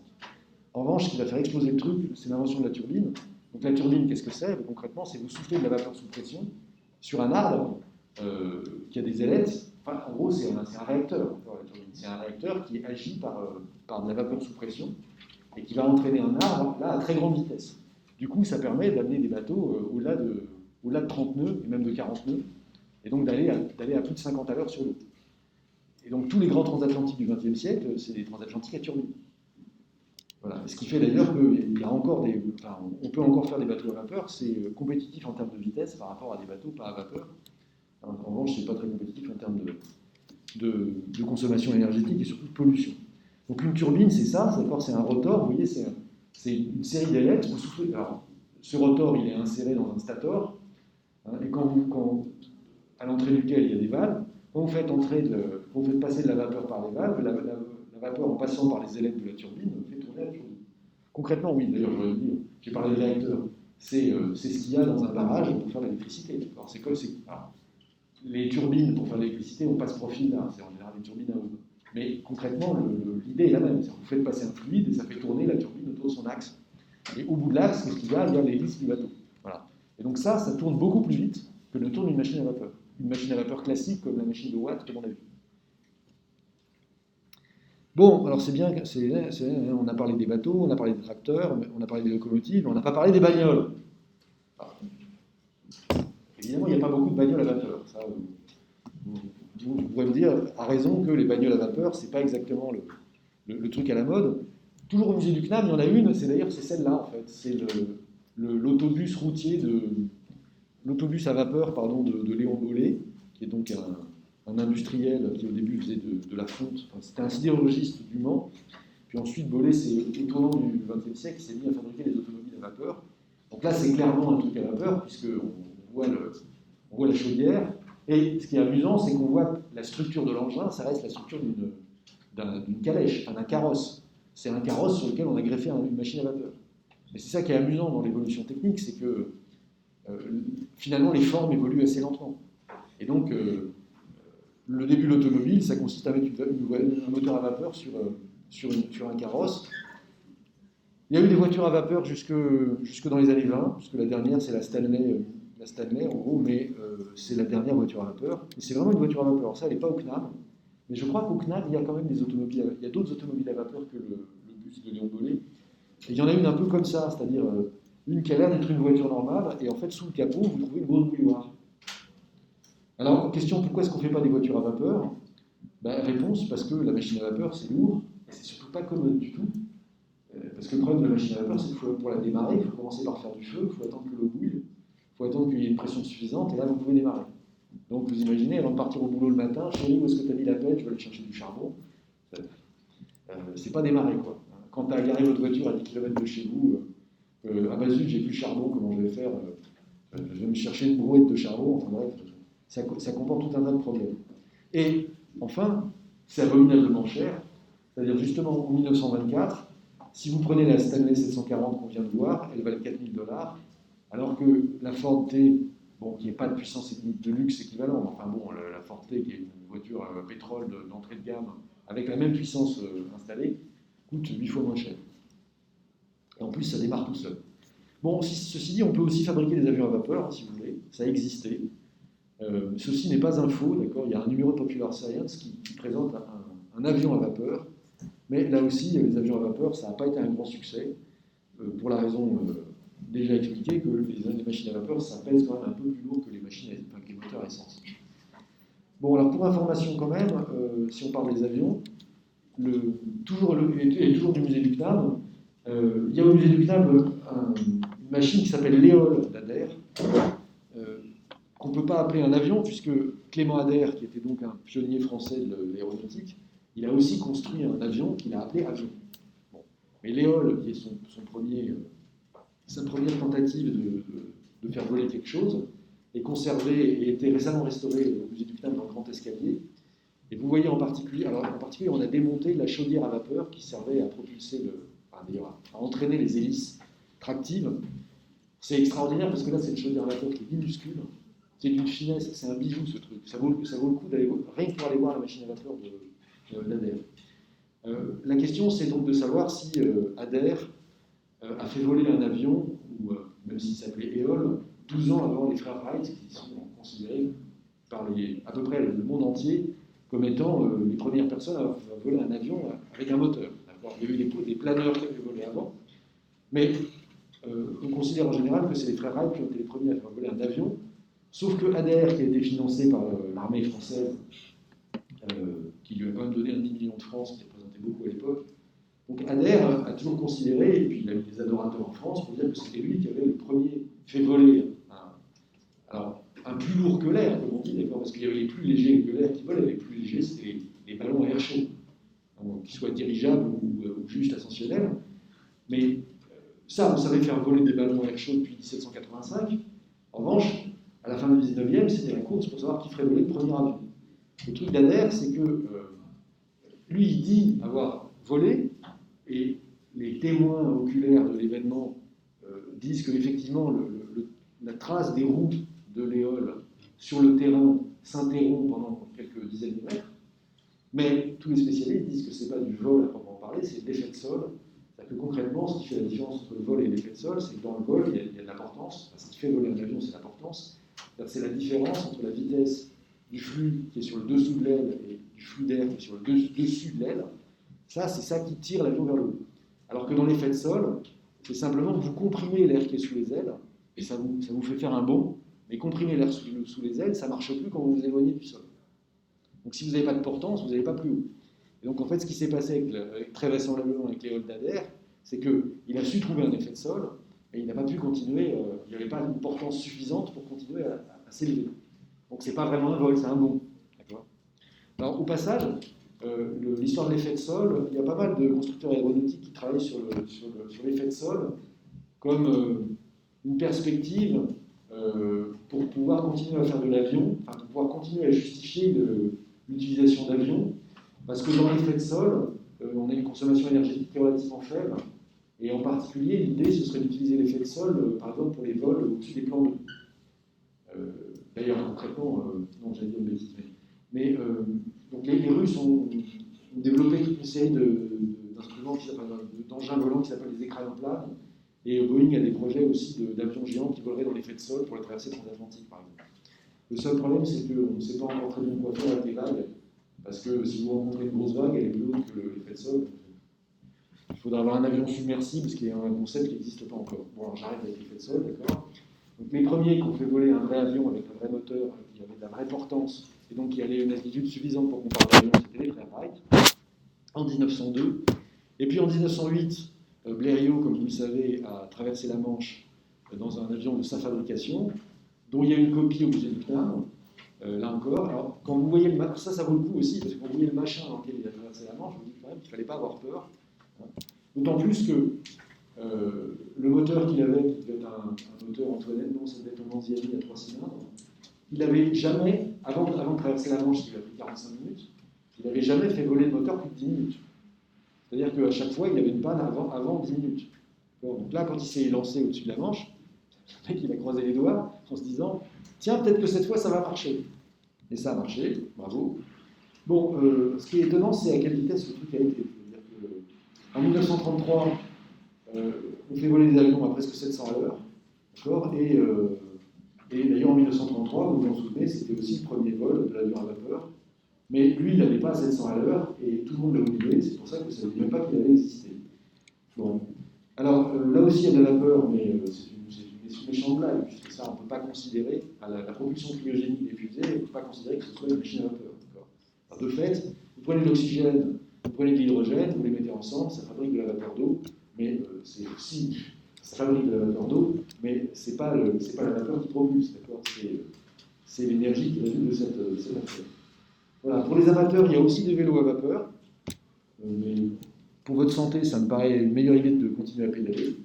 Et vous remarquez au passage d'ailleurs que sur le vélo à vapeur, il n'y a pas de charbon, c'est donc que très probablement, vous voyez un petit réservoir noir avec un autocollant orange, c'est probablement un réservoir d'alcool, donc on fait probablement de la vapeur avec de l'alcool, comme dans l'éole, dans l'avion d'Adair. C'est des machines à vapeur qui n'utilisent pas du charbon mais de l'alcool pour faire de la vapeur. Bon, de toute façon, c'est une blague. Le vélo à vapeur, ça ne présente aucun intérêt d'aucune sorte. Sauf anecdotique. Bon, alors la question, on l'avait dit, c'est, d'accord, on a compris qu'il y avait plein d'applications possibles, et pour les transports, et pour l'industrie, pour entraîner les machines. Maintenant, ça fait concrètement, ça change quoi? À part que ça occupe Pradier pendant des heures, qui se complaît à décrire les engrenages et autres trucs dont on n'a absolument rien à faire. Eh bien, ça a des conséquences, en fait, sur le coût du transport et la capacité de transporter. Puisque, comme ça fait baisser les coûts de transport, évidemment, il y a plus de gens qui vont pouvoir payer pour le transport, pas seulement le transport des passagers, mais aussi le transport des marchandises. Alors, si on regarde, par exemple, donc ça, c'est des données de synthèse qui apparaissent dans l'ouvrage de Bogart qui s'appelle Transport Revolution. Okay, donc si on regarde les données de transport, on regarde par exemple le trafic côtier, le commerce côtier, on va dire le cabotage. Pour le cabotage, au long du XVIIIe siècle en Angleterre, il est multiplié par 3 en volume, ce qui représente un taux de croissance annuel de un peu plus de 1%. Et là, évidemment, dans le cabotage, il n'y a pas de progrès technique. Pourquoi il n'y a pas de progrès technique? Parce que le cabotage, concrètement, ça veut dire le transport par bateau le long de la côte. Bon, il y a peut-être des progrès techniques, mais ils ne sont pas décisifs parce qu'on n'installe pas de vapeur, on ne change pas les gréements des navires, on ne change pas la conception, il n'y a pas de changement dans les matériaux pour les coques, pour les voiles, etc. Donc ça va être un peu notre benchmark, on va dire en français, notre parent route. En gros, l'augmentation du commerce en Grande-Bretagne au long du XVIIIe, quand il n'y a pas de progrès technique décisif, c'est 1% par an. Ensuite, le fret routier, donc le transport de marchandises par la route, ce qu'on voit, c'est que pendant la première moitié du XVIIIe, ça double, et pendant la deuxième moitié du XVIIIe, c'est multiplié par 4. Donc on passe d'un taux de croissance de 1,3, qui est à peu près le même que celui du taux de croissance du commerce, du cabotage côtier, enfin du cabotage en français d'ailleurs, Ce taux de croissance, il est multiplié par 2,5 pendant la deuxième moitié du 18e. Pourquoi? En fait, là encore, il n'y a pas un progrès technique considérable, sauf qu'on construit des meilleures routes. C'est ça qui permet de se déplacer plus facilement. Mais là, on ne voit pas encore arriver ni la vapeur, ni rien de ce dont on a parlé jusqu'ici. Ouais. Sauf que quand même, maintenant, le transport des passagers par la route, ça augmente encore très fortement pendant la deuxième moitié du 18e, pas du tout pendant la première moitié, mais beaucoup pendant la deuxième moitié. Donc ça, pour le coup, c'est la preuve que les routes se sont fortement améliorées au Royaume-Uni. Et c'est vrai que quand vous connaissez l'état des routes avant la révolution industrielle, les transports routiers, c'était quand même pas la fête. Donc, les routes se sont améliorées et probablement aussi le système de poste, parce que concrètement, le transport routier dans la deuxième moitié du 18e, mais bon, ça va rester vrai jusqu'aux années 1900, c'est des diligences qui sont attelées. Le problème des diligences, c'est que, un, il faut que les routes soient de bonne qualité, parce que la suspension des diligences, c'est pas terrible. Et deux, il faut changer les chevaux régulièrement. Il faut changer les chevaux régulièrement, parce que quand vous allez de Londres à Manchester, si vous ne changez pas de cheval qui tient la diligence entre Londres et Manchester, il arrive mort, le cheval. Même s'il y en a 4, ils arrivent complètement crevés. Donc, tous les 20 à 30 km, il faut pouvoir changer tous les chevaux. Et donc, ce qui est important, ce n'est pas la technologie de la carcasse, c'est la technologie à quel intervalle vous pouvez changer les chevaux, quel est l'état de fraîcheur des chevaux que vous allez récupérer, etc. Donc ça, c'est une organisation qu'on appelle la poste, pour les relais de poste. Et donc, de fait, l'amélioration des transports routiers, c'est l'amélioration du réseau de relais de poste. Voilà, plus l'amélioration de la qualité des routes en soi. Bon, mais ça, donc ça, on voit que ça augmente déjà pas mal. Mais ce qui va complètement exploser, c'est l'utilisation du chemin de fer, et pour transporter la marchandise, et pour transporter des voyageurs, puisque vous voyez qu'on part d'un indice 100 en 1840, et 30 ans après, en matière de transport de passagers, on est à l'indice 1300, c'est-à-dire le transport de passagers a été multiplié par 13 en seulement 30 ans, et pour les marchandises, dans les mêmes 30 années, la quantité transportée a été multipliée par 44. Parce que concrètement, la croissance des transports, la croissance du transport que permet le chemin de fer, ça explose absolument tout ce qu'on a connu avant. C'est-à-dire que même la croissance du trafic routier, qui était quand même très coûteuse, parce que organiser ces réseaux de relais, ces relais de poste, c'est quand même très compliqué, parce qu'il faut avoir des stocks de chevaux qu'on peut échanger, etc. Tout ça permettait une croissance de 5%, alors que la mise en œuvre des chemins de fer, c'est une croissance de 13% annuelle, soutenue pendant 30 ans, et en fait, ça continue après. Alors, une deuxième façon de traduire ce progrès des transports, c'est de regarder à quelle vitesse se font les déplacements. Donc pour ça, il y a ce qu'on appelle les cartes de lignes isochrones. Donc ISO, ça veut dire le même, d'accord, et chronos, c'est le temps. Donc j'imagine qu'en microéconomie, vous avez déjà vu les isochantes en micro ou c'est au deuxième semestre? Bon, de toute façon, vous ferez ça avec des limitations, des lignes iso-utilité et des isochantes en théorie de la production. Là, l'idée, c'est donc qu'en fait, à l'intérieur d'une ligne isochrone, on met tous les points qui sont à une même distance en termes de temps de parcours d'un point donné. Donc là, les deux lignes isochrones décrivent les temps de transport à partir de New York, enfin de la ville de New York, d'accord. Et donc ce que vous voyez, c'est qu'en 1800, quand vous êtes à New York, qu'est-ce qu'il y a? En une journée, vous pouvez vous déplacer à l'intérieur du périmètre qui est déterminé où il y a écrit One Day. D'accord. Donc, concrètement, vous allez dans le New Jersey. Et puis ensuite, en 2 jours, qu'est-ce que vous faites? En 2 jours, vous allez jusqu'à Chesapeake,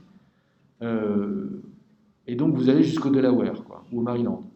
Et puis en 3 jours, vous n'êtes même pas encore arrivé à DC, il vous faut 4 jours pour arriver à Washington DC, et puis 1 semaine pour arriver un peu plus bas sur la côte, 2 semaines, 2 weeks, ça vous amène au nord de la Floride, 3 semaines, ça vous amène de l'autre côté de la Floride, et puis en 5 semaines, vous êtes rendu il vous faut 4 semaines pour arriver en Louisiane. Vous voyez, 4 weeks, c'est la Louisiane. En 1830, les chemins de fer ne sont pas encore développés aux États-Unis, mais de fait, les routes se sont améliorées, il y a certainement un meilleur système de poste.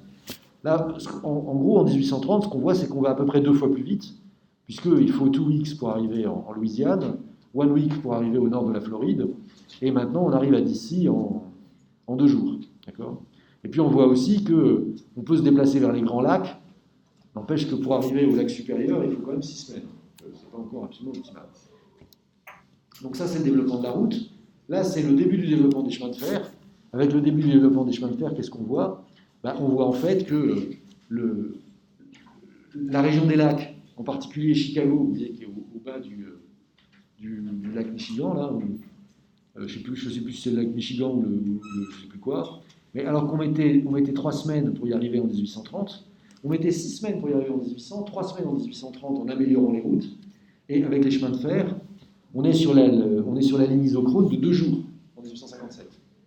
Donc on est passé en 57 ans de 6 semaines à 3 semaines en 30 ans. Donc on a divisé par 2 le temps de transport en 30 ans, 6 semaines à 3 semaines. On est passé de 3 semaines à 2 jours en 27 ans, on a divisé le temps de transport par 10 dans les 30 années suivantes. Donc c'est aussi pour ça que c'est moins cher et que les gens utilisent plus volontiers les transports, c'est parce que évidemment ça marche beaucoup mieux. Bon, et puis si on voit ce qu'il en est en 1930, en 1930, en 2 jours, vous allez pratiquement jusqu'aux Rocheuses, et en 3 jours, vous allez à peu près n'importe où aux États-Unis. 1930, alors ce qui est amusant, c'est que, quand on y pense maintenant, c'est l'époque où il y a des trains de luxe aux États-Unis, c'est-à-dire que concrètement, les trains qui font New York-San Francisco, ou Chicago-San Francisco, c'est des trains de super luxe. C'est des trains dans lesquels les vedettes hollywoodiennes ont un wagon pour elles, avec une suite, avec chambre à coucher de luxe, salon, salle de bal, etc. C'est donc l'époque où on a du temps, où on peut concevoir de faire l'aller-retour à New York avec 3 jours de train aller-retour, 3 jours de train aller, 3 jours de train retour.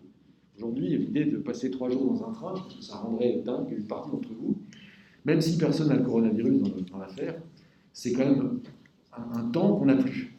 C'est pourquoi d'ailleurs, à cette époque-là, les transports aériens se développent.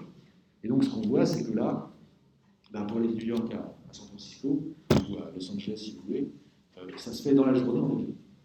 Avec plusieurs escales, parce qu'il n'y a pas d'avion qui puisse voler les 4 km, mais à l'époque. Mais il n'empêche que c'est fait dans la journée. Voilà. Bon, donc, alors, ça c'est bien, j'ai trouvé des cartes isochrones pour les États-Unis, mais ce qu'il en est de la France, eh bien, vous le saurez lors du prochain épisode. Mais la suite, donc, l'utilisation de cartes isochrones pour la France, vous verrez, il y en a dans la suite du cours.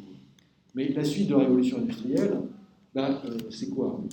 C'est en fait que la vapeur va être remplacée par des sources d'énergie plus pratiques. Dans la production industrielle, au lieu d'avoir un axe qui tourne au plafond de l'atelier, qui distribue le mouvement rotatif de la machine à vapeur, avec ensuite des courroies qui vont à chacun des postes de travail de l'atelier, ce qu'on va faire, c'est qu'on va mettre un moteur électrique sur chaque machine. Alors ça a 2 avantages. Le premier, c'est que quand la machine à vapeur est en panne, il n'y a pas tout l'atelier qui est en panne. Et surtout, en termes d'accident du travail, c'est quand même vachement mieux. Parce que les courroies qui se promènent dans tout l'atelier, vous ne faites pas gaffe en vous promenant, vous mettez le bras dans une courroie, plus de bras. Et comme vous le savez, pas de bras, pas de chocolat. Bon, non, mais c'est que le problème des ateliers avec les courroies, c'est que c'est quand même extrêmement dangereux. Et ce que vous ne savez probablement pas, c'est que les ateliers qui fonctionnaient avec distribution de courroies, enfin distribution d'énergie par courroie, il y en a eu en France pratiquement jusqu'à la crise des années 70. C'est-à-dire qu'il y avait plein d'ateliers où on avait une machine à vapeur qui marchait, donc pourquoi est-ce qu'on remplacerait ça par des moteurs électriques? Concrètement, moi enfant, j'ai vu des ateliers où il y avait encore des machines à vapeur qui faisaient tourner les trucs. Bon, évidemment, ça, avec la crise des années 70, ça a un peu dû changer. Mais donc, ça a changé, c'est-à-dire que les entreprises nouvelles qui se sont créées dans l'après-guerre, elles étaient directement avec des postes de travail avec des moteurs électriques, mais il y avait des entreprises qui continuaient à fonctionner avec des machines à vapeur en France jusqu'aux années 70. La suite de la machine à vapeur, c'est aussi le remplacement du moteur à vapeur par le moteur à explosion dans une partie des engins automobiles, en particulier dans l'agriculture, vous ne trouvez plus ni de tracteurs ni de moissonneuses à vapeur. Et donc, alors, dans les transports en général, dans les trains, comme vous le savez, il y a plus trop de trains à vapeur, c'est-à-dire que il y a les premières locomotives électriques datent des années 1880, mais concrètement, la grande époque de l'électrification en France, c'est l'après-guerre. Et d'ailleurs, dans à peu près toute l'Europe, c'est l'après-guerre. Il y a que les États-Unis et la Grande-Bretagne qui avaient commencé à électrifier les années 30. En matière de marine, On utilise maintenant plutôt des... Ah oui, j'aurais dû terminer. Ok, on a les trains électriques donc en France. En France, les dernières locomotives à vapeur ont été retirées dans les années 60. Mais vous le savez, on continue de... Là. Il y a eu des essais de turbotrains en France. Si vous prenez le Corail vers Tours, enfin vers Orléans, vous voyez en passant, il y a un rail en béton. Sur les 10 derniers kilomètres avant d'arriver à Orléans, il y a un rail en béton qui est surélevé. C'était le rail du turbotrain. Il y a un ingénieur français qui s'appelait Jean Bertin qui a essayé de faire à la fin des années 60 des expériences avec un train à sustentation sur ce monorail pour relier très rapidement Paris à Orléans. Je dis très rapidement, c'était des vitesses qui étaient de l'ordre de 500 km/h. Donc alors, il utilise en fait l'énergie propulsive, concrètement c'est un réacteur d'avion. Donc vous imaginez une rame de métro avec un réacteur d'avion dessus, posé sur un monorail, et le réacteur d'avion, pardon, il produit aussi un coussin d'air qui permet en fait d'avoir aucun frottement, et c'est la raison pour laquelle on peut aller très vite. Le truc, c'est que ça a été abandonné parce que ça consomme trop d'électricité, trop d'énergie sous forme de kérosène, et le kérosène, dans les années 60, c'était pas cher, mais quand il y a eu le choc pétrolier, c'était plus rentable. Donc maintenant, les solutions d'avenir pour le développement du train, comme vous le savez, c'est soit le maglev, c'est-à-dire un train à sustentation magnétique, donc électrique. Il y a ça à Shanghai, entre l'aéroport et la ville. Donc ça atteint des vitesses très élevées, mais la SNCF manœuvre comme une folle pour pas qu'on lui enlève son record de vitesse, même si les maglevs vont plus vite, mais ils disent que ce n'est pas des trains parce que c'est pas il n'y a pas deux rails parallèles, c'est un monorail, donc c'est pas considéré comme, c'est pas dans la même catégorie pour le record de vitesse. Donc je ne sais pas à quel rythme les maglevs vont se développer. De fait, c'est intéressant comme technologie, et puis l'autre technologie dérivée du train, c'est la technologie des tubes. Et là, vous savez, c'est l'histoire de... ça y est, j'ai oublié le nom du patron de Tesla, tout va bien. Donc c'est lui, Elon Musk, merci. Oui, c'est l'idée d'Elon Musk, c'est de mettre des trains dans des tubes sous vide, de sorte qu'il n'y ait plus aucun frottement, et donc qu'il y ait besoin d'une énergie minimale pour se déplacer. Alors le problème, c'est qu'il faut un tube sous vide, donc un tube sous vide, c'est pas très simple ni à construire ni à entretenir, surtout dans un pays comme la Californie, où, comme vous le savez, il y a un peu des tremblements de terre. Bon, et donc, il n'y a pas besoin qu'il y ait des gros tremblements de terre. Vous faites un tube, vous cisaillez un peu, le tube il est cassé. Alors pour peu qu'il y ait des passagers dans le train qui se déplacent au moment où ça bouge, bon, pour l'instant, on se dit c'est une très bonne idée, mais on va attendre de voir quand même comment ça va fonctionner. Bon, c'est pour dire qu'il y a une suite quand même, d'accord ? Et l'intérêt de ce machin, à terme, ce serait quand même d'avoir des déplacements très rapides puisqu'on est sous vide, et peu polluants puisqu'il n'y a pas d'émissions de gaz à effet de serre. Alors dans le domaine de la marine, on a remplacé la vapeur par essentiellement des huiles lourdes dans des moteurs qui sont des moteurs de type diesel. Voilà. Et puis aussi très rapidement, on a eu des navires à propulsion nucléaire. Donc concrètement, c'est des navires à vapeur, des navires à propulsion nucléaire. Une centrale nucléaire, c'est du bouilloire, vous mettez du charbon en dessous, vous mettez de l'uranium dedans. Mais ça reste de la technologie vapeur. D'ailleurs, la production d'électricité ou la production de puissance motrice pour les navires nucléaires, la production d'électricité avec les centrales nucléaires, ou la production de puissance motrice pour les navires à vapeur, concrètement, c'est vous faites passer votre vapeur dans une turbine, exactement comme on a vu, et au bout de la turbine, vous avez un alternateur qui produit de l'électricité. Un alternateur qui produit de l'électricité de la même manière que les dynamos de vélo, enfin un peu plus gros et un peu plus musclé. Bon, et puis, de manière plus générale, la technologie qui a été la plus développée pour remplacer la vapeur dans les transports, c'était celle du moteur à essence, du moteur à explosion, d'accord, dont on s'interroge aujourd'hui sur la pérennité. Alors, il y a quand même d'autres petites astuces, si vous voulez. Dans les avions, il y a des moteurs à réaction qui vont remplacer les moteurs à explosion. Et puis, la plupart des fusées, soit elles sont cryogéniques, soit elles sont ergoliques, c'est-à-dire elles fonctionnent soit avec des mélanges oxygène-hydrogène, c'est ce qu'on appelle des moteurs cryogéniques, soit avec des couples oxydant-carburant, qu'on appelle les ergols, et qui sont des trucs en général absolument abominables en termes de toxicité et de pollution, mais qui ont l'avantage de produire des très grandes énergies. Bon, alors tiens, voilà, ça c'était justement le turbotrain près d'Orléans. Quand je vous disais une cabine de métro avec un réacteur d'avion, oui, je ne me suis pas moqué de vous. Alors, en revanche, la machine en dessous, c'est une moissonneuse-batteuse, hein, ne vous trompez pas. Et ça continue de fonctionner. Bon, alors, pourquoi est-ce que l'aérotrain était une impasse tiens, voilà, ça c'est une bonne idée en fait. C'est une bonne question à vous poser. C'est-à-dire que concrètement, aujourd'hui, en termes technologiques, on pourrait faire à peu près ce qu'on voudrait. C'est-à-dire que si vous avez envie de mettre un réacteur sur votre voiture, ou même une fusée ergolique pour aller à Mach 3, techniquement, c'est tout à fait possible. Après, vous aurez peut-être des soucis avec le service des mines pour qu'on vous autorise à circuler sur les routes. Bon, mais c'est une autre affaire. Du moment que vous pouvez freiner correctement et que vous ne brûlez pas tout le monde avec votre jet d'ergol derrière, ça devrait le faire. Bon, donc aujourd'hui, techniquement, je ne dis pas qu'on peut tout faire, parce qu'on n'a pas encore inventé les téléporteurs, mais par rapport à l'imaginaire de la science-fiction des années 30, on peut à peu près tout faire. Vous pouvez faire des avions qui volent à Mach 5, vous pouvez les mettre dans votre garage si ça vous amuse, ça vous coûtera un peu cher. Et justement, pourquoi est-ce qu'on ne fait pas tous ces trucs-là? C'est d'abord parce que la dépense énergétique pour arriver aux très hautes vitesses est quand même très élevée. Ensuite, quand vous voyez cette invention géniale qu'est l'aérotrain, c'est bien d'avoir une rame de métro avec un moteur d'avion, mais le problème c'est que c'est quand même tout petit. Un TGV, ça transporte quand même 500 personnes. Là, on est loin du compte. Donc là, on transporte 40 personnes à 500 à l'heure. Avec un TGV, on en transporte 500 entre 3 et 400 à l'heure. C'est quand même beaucoup plus rentable. Bref, ce qui fait qu'on va utiliser ou pas la technologie, c'est simplement un calcul économique. Alors après, on peut être en plus citoyen, conscient des enjeux écologiques, etc. Mais déjà, le premier calcul qui va décider si ça vaut le coup ou pas d'utiliser la technologie, c'est un calcul économique. Est-ce que concrètement c'est rentable d'utiliser cette technologie ou pas? Et justement, ce qui est intéressant dans la révolution industrielle, c'est qu'on a trouvé des modèles économiques pour mettre en œuvre ces innovations. Alors qu'aujourd'hui, une machine comme le Concorde, vous n'avez pas dû voir voler, mais qui a quand même existé, il y a eu une ligne régulière entre Paris et New York, il y avait même 2 vols par jour pour New York en Concorde.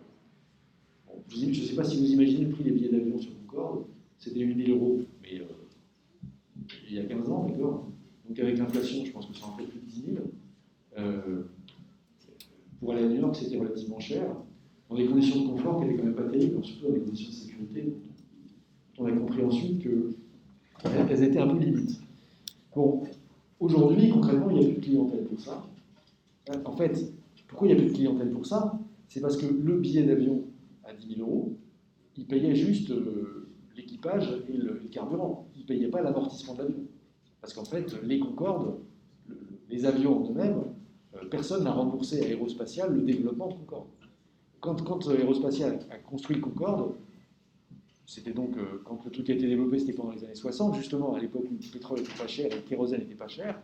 L'idée, c'était que ça allait devenir un avion de relatif luxe, mais que toutes les compagnies aériennes allaient en acheter. Bon, et puis le prix du pétrole a été multiplié par 12 avec les deux chocs pétroliers, et du coup, c'était plus rentable. Donc, il n'y a pas de compagnie aérienne autre que British Airways et Air France qui en ont acheté. Et donc en fait, celui qui a perdu de l'argent sur Concorde, c'est Aérospatiale, qui a développé un avion qui ne s'est pas vendu. Alors que Air France et British Airways ne perdaient pas d'argent sur l'exploitation du Concorde, dans la mesure où les billets, ça permettait de payer le personnel et le carburant. Voilà, mais si Concorde c'était à refaire, on ne le referait pas parce que le constructeur il s'y est pas retrouvé. Et alors donc justement, la révolution industrielle, elle a permis de financer une série d'innovations techniques, d'accord. Si on regarde la chronologie des développements en matière de transport, ce qu'on voit, c'est quoi? C'est que, alors, on a dit au 18e, c'est surtout en Angleterre en fait, il y a une amélioration des systèmes routiers. Bon. Mais surtout, ce qui va être la grande affaire de la première moitié du 19e, ça va être le développement des canaux. Bon, le développement des canaux, vous savez, les canaux, en gros, c'est on fait une rivière artificielle qui est complètement plane, il n'y a pas de pente dans un canal. Et l'idée de ne pas avoir de pente, ça signifie qu'on peut parcourir le canal dans un sens ou dans l'autre, avec une énergie extrêmement réduite. Et au départ, les bateaux qui transitent sur les canaux, ils sont tirés par des chevaux qui sont sur la rive.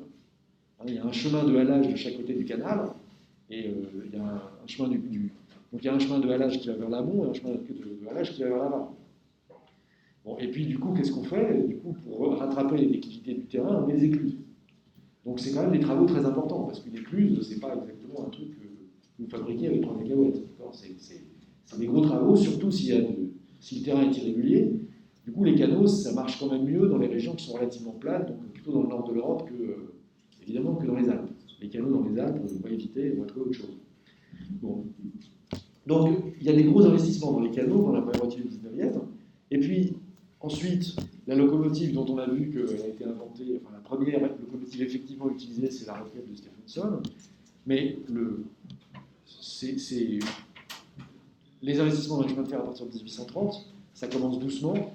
Et la grande période de l'investissement dans les chemins de fer, que ce soit en Grande-Bretagne ou même en France, c'est à partir de 1850. Bon, et de fait, l'optimum des lignes installées en France, c'est 1936. Bon, et à partir de 1936, on commence à fermer des lignes secondaires. Et pourquoi est-ce qu'on commence à fermer des lignes secondaires? Toujours pour la même raison, parce que c'est plus rentable. Et pourquoi c'est plus rentable? Parce que les gens se déplacent autrement. Et pourquoi est-ce qu'ils se déplacent autrement? Parce qu'ils prennent leur voiture. En France, ils ne prennent pas beaucoup leur voiture, mais de fait, c'est moins cher de faire opérer des autocars que de faire opérer des trains sur des petites lignes où il n'y a pas grand monde. Et donc, du coup, ce qu'on développe après le chemin de fer, ce sont les routes. Et là, c'est plus seulement on développe quelques routes avec des relais de poste comme en Bretagne au 18e. Et là, concrètement, on va asphalter les routes. Et on va asphalter toutes les routes, pratiquement toutes les routes. Donc, il y a un investissement important dans le développement du réseau routier tout au long du XXe siècle. Et puis quoi? Et puis l'invention de l'avion et la démocratisation des moyens d'avion, ça fait qu'on va aussi s'équiper en infrastructure aérienne. Et ça aussi, c'est quand même un coût. Mais vous savez, quand ça a été construit, Orly, l'inauguration d'Orly, ça doit être 58 ou un truc comme ça, c'est entre 58 et 60. C'est-à-dire que concrètement, avant 58-60, il n'y a pas d'aéroport grand public. Si, il y a le Bourget. Mais vous avez déjà été au Bourget? Le hall de l'aéroport du Bourget, c'est 2 fois grand comme le hall de Todiac.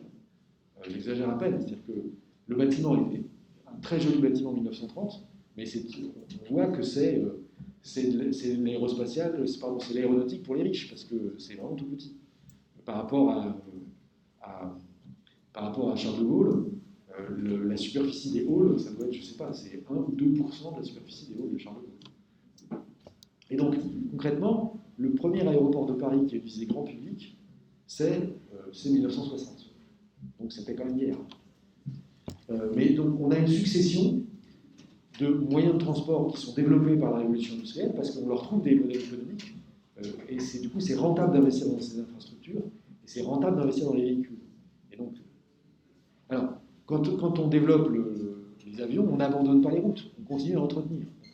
Mais justement, donc, la révolution industrielle, elle s'accompagne d'une révolution des transports, qui est à la fois une révolution des véhicules et une révolution des infrastructures, et c'est ça qui est coûteux. Alors, comment est-ce que plus généralement elle a transformé la société?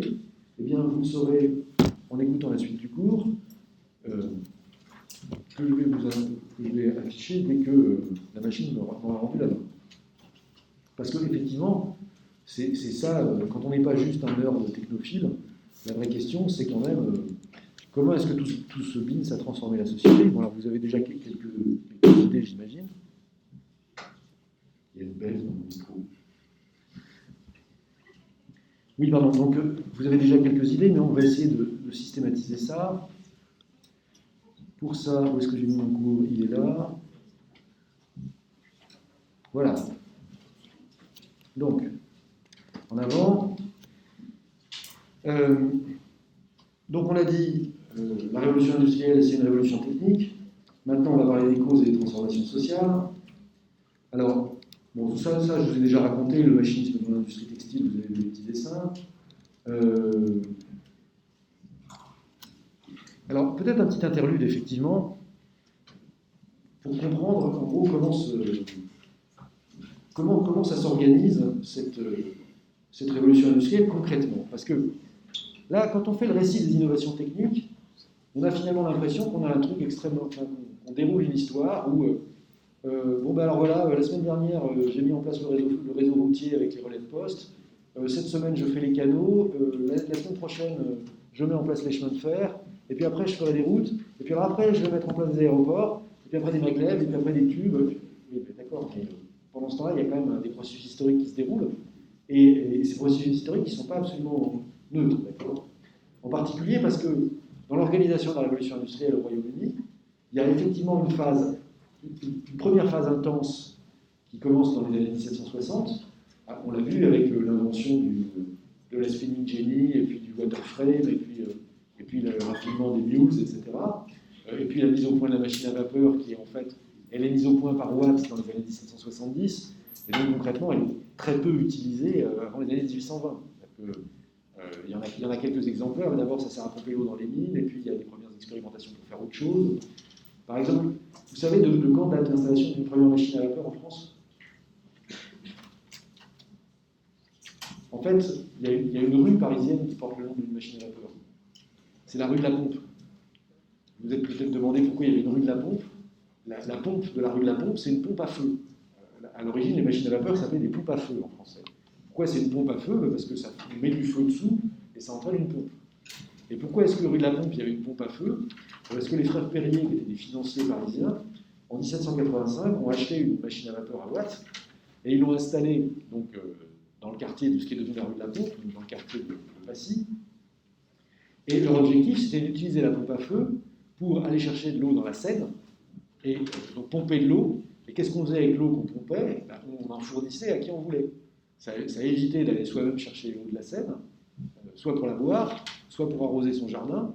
Pour regarder Passy en 1785, je peux vous dire qu'il y a des jardins, il n'y a même pratiquement que ça, soit pour éteindre les incendies s'il y en a. Et donc l'idée, c'est que, en fait, les frères Perrier, pardon, pas les frères Perret, mais Perrier qui installe cette pompe à feu, il fait payer un abonnement où vous avez droit à la fois à de l'eau de consommation, vous faites ce que vous voulez, et au service des pompiers, s'il y a le feu chez vous. Et alors, ce qui est amusant, c'est que c'est pas on va vous installer un compteur d'eau, bien sûr. C'est vous payez un abonnement et puis vous prenez autant de flotte que vous en avez besoin. L'idée que les gens puissent avoir des besoins illimités en eau, l'idée qu'on puisse arriver à épuiser des ressources hydriques paraissait complètement farfelue en 1785. Bon, le truc a été un échec commercial complet.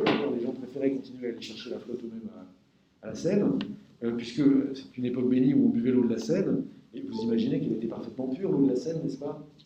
Et donc, quand il y avait des épidémies de trucs comme la dysenterie, le choléra, etc., c'est une bonne idée de boire l'eau de la Seine. Voilà, bon, bref. Donc, tout ça pour dire que, de fait, on installe une machine à vapeur à Paris en 1785, on ne trouve pas de modèle économique, et donc, tout ce qui reste de cette machine à vapeur, c'est le nom de la rue de la Pompe. Et donc, pour trouver un modèle économique aux machines à vapeur, ça se fait pas comme ça, d'autant qu'en fait, dès les années 1800, comme vous le savez, Napoléon met l'Europe à feu et à sang, donc c'est la guerre. La guerre, c'est pas forcément le meilleur moment pour investir. Enfin, oui, on investit, mais dans les productions de guerre. Et ça, pour ça, il n'y a pas besoin de machine à vapeur. Et au retour de la guerre, il y a une crise agricole très profonde qui se développe en particulier au Royaume-Uni et qui est d'autant plus complexe que les soldats qui sont démobilisés, les soldats qui ont arrêté, c'est-à-dire que en gros, l'Angleterre avait mobilisé 250 000 hommes pour les opérations militaires, et en 1816, après Waterloo, en gros, en juin 1815, tout le monde est démobilisé et se retrouve au chômage. Donc, juin 1815, on vient de récolter, il y a plein de mecs au chômage, et les prix agricoles s'effondrent. Et pourquoi est-ce que les prix agricoles s'effondrent? Parce que, en fait, pendant les guerres napoléoniennes, à partir de 1806, Bonaparte avait instauré ce qu'il avait appelé le blocus continental. C'est-à-dire que les ports d'Europe n'avaient plus le droit de faire commerce avec le Royaume-Uni.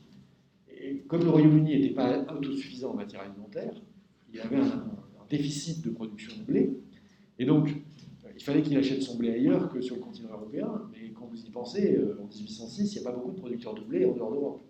Parce qu'en Chine, on a plutôt tendance à manger du riz, en Afrique, on utilise d'autres céréales, et donc il reste les États-Unis, mais on n'est pas en super bon terme avec les Américains, parce que, comment dire, on a gardé d'assez mauvais souvenirs de ce qui s'est passé entre 1776 et 1784. Donc voilà, donc en fait, c'est tout ça qui a conduit Ricardo à écrire ce qu'il a écrit sur le blé. Mais pendant les guerres napoléoniennes, les Anglais se remettent à cultiver, ils se mettent à cultiver des terres qui étaient des friches, et qui sont donc évidemment moins productives que les terres qui sont déjà cultivées, parce qu'il faut les défricher. Et donc ils se mettent à développer des cultures qui ne sont plus rentables une fois que le commerce international reprend. Et donc en 1815, les Anglais se retrouvent avec 250 000 chômeurs d'une part qui sont des soldats démobilisés, et de l'autre, une production agricole qui en grande partie n'est plus compétitive, puisqu'il n'y a plus de blocus, et que maintenant ils sont confrontés à la concurrence internationale. Donc plein de chômage et une crise économique majeure. Alors, je ne sais pas s'il faut dire heureusement, mais ce qui se passe, c'est que l'année 1816 est en plus marquée par de très mauvaises récoltes à cause d'un été absolument épouvantable, parce qu'il y a eu une éruption monstrueuse d'un volcan indonésien qui s'appelle le Tambora, qui produit 41 km3 de cendres qui sont éjectées dans l'atmosphère. 41 km3, quand vous y pensez, ça fait pas mal quand même. Et quand c'est sous forme de cendres, ça obscurcit suffisamment l'atmosphère pour que l'été soit sensiblement plus froid et plus pluvieux qu'un été ordinaire, si bien que la production de grains n'est pas suffisante. Alors, ça, pour les paysans, ça aurait pu être une providence, sauf qu'en fait, non. Parce que, concrètement, ils produisent moins, mais ils restent exposés à la concurrence internationale, et donc, ils sont encore appauvris. Bon, alors, du coup, si vous voulez, ce qui se passe en Grande-Bretagne, dans les années 1815-1820, c'est une crise économique qui touche tous les secteurs, et qui se traduit en particulier par, on va dire, du chômage qui est lié en partie à la démobilisation et en particulier aux mauvaises affaires des agriculteurs.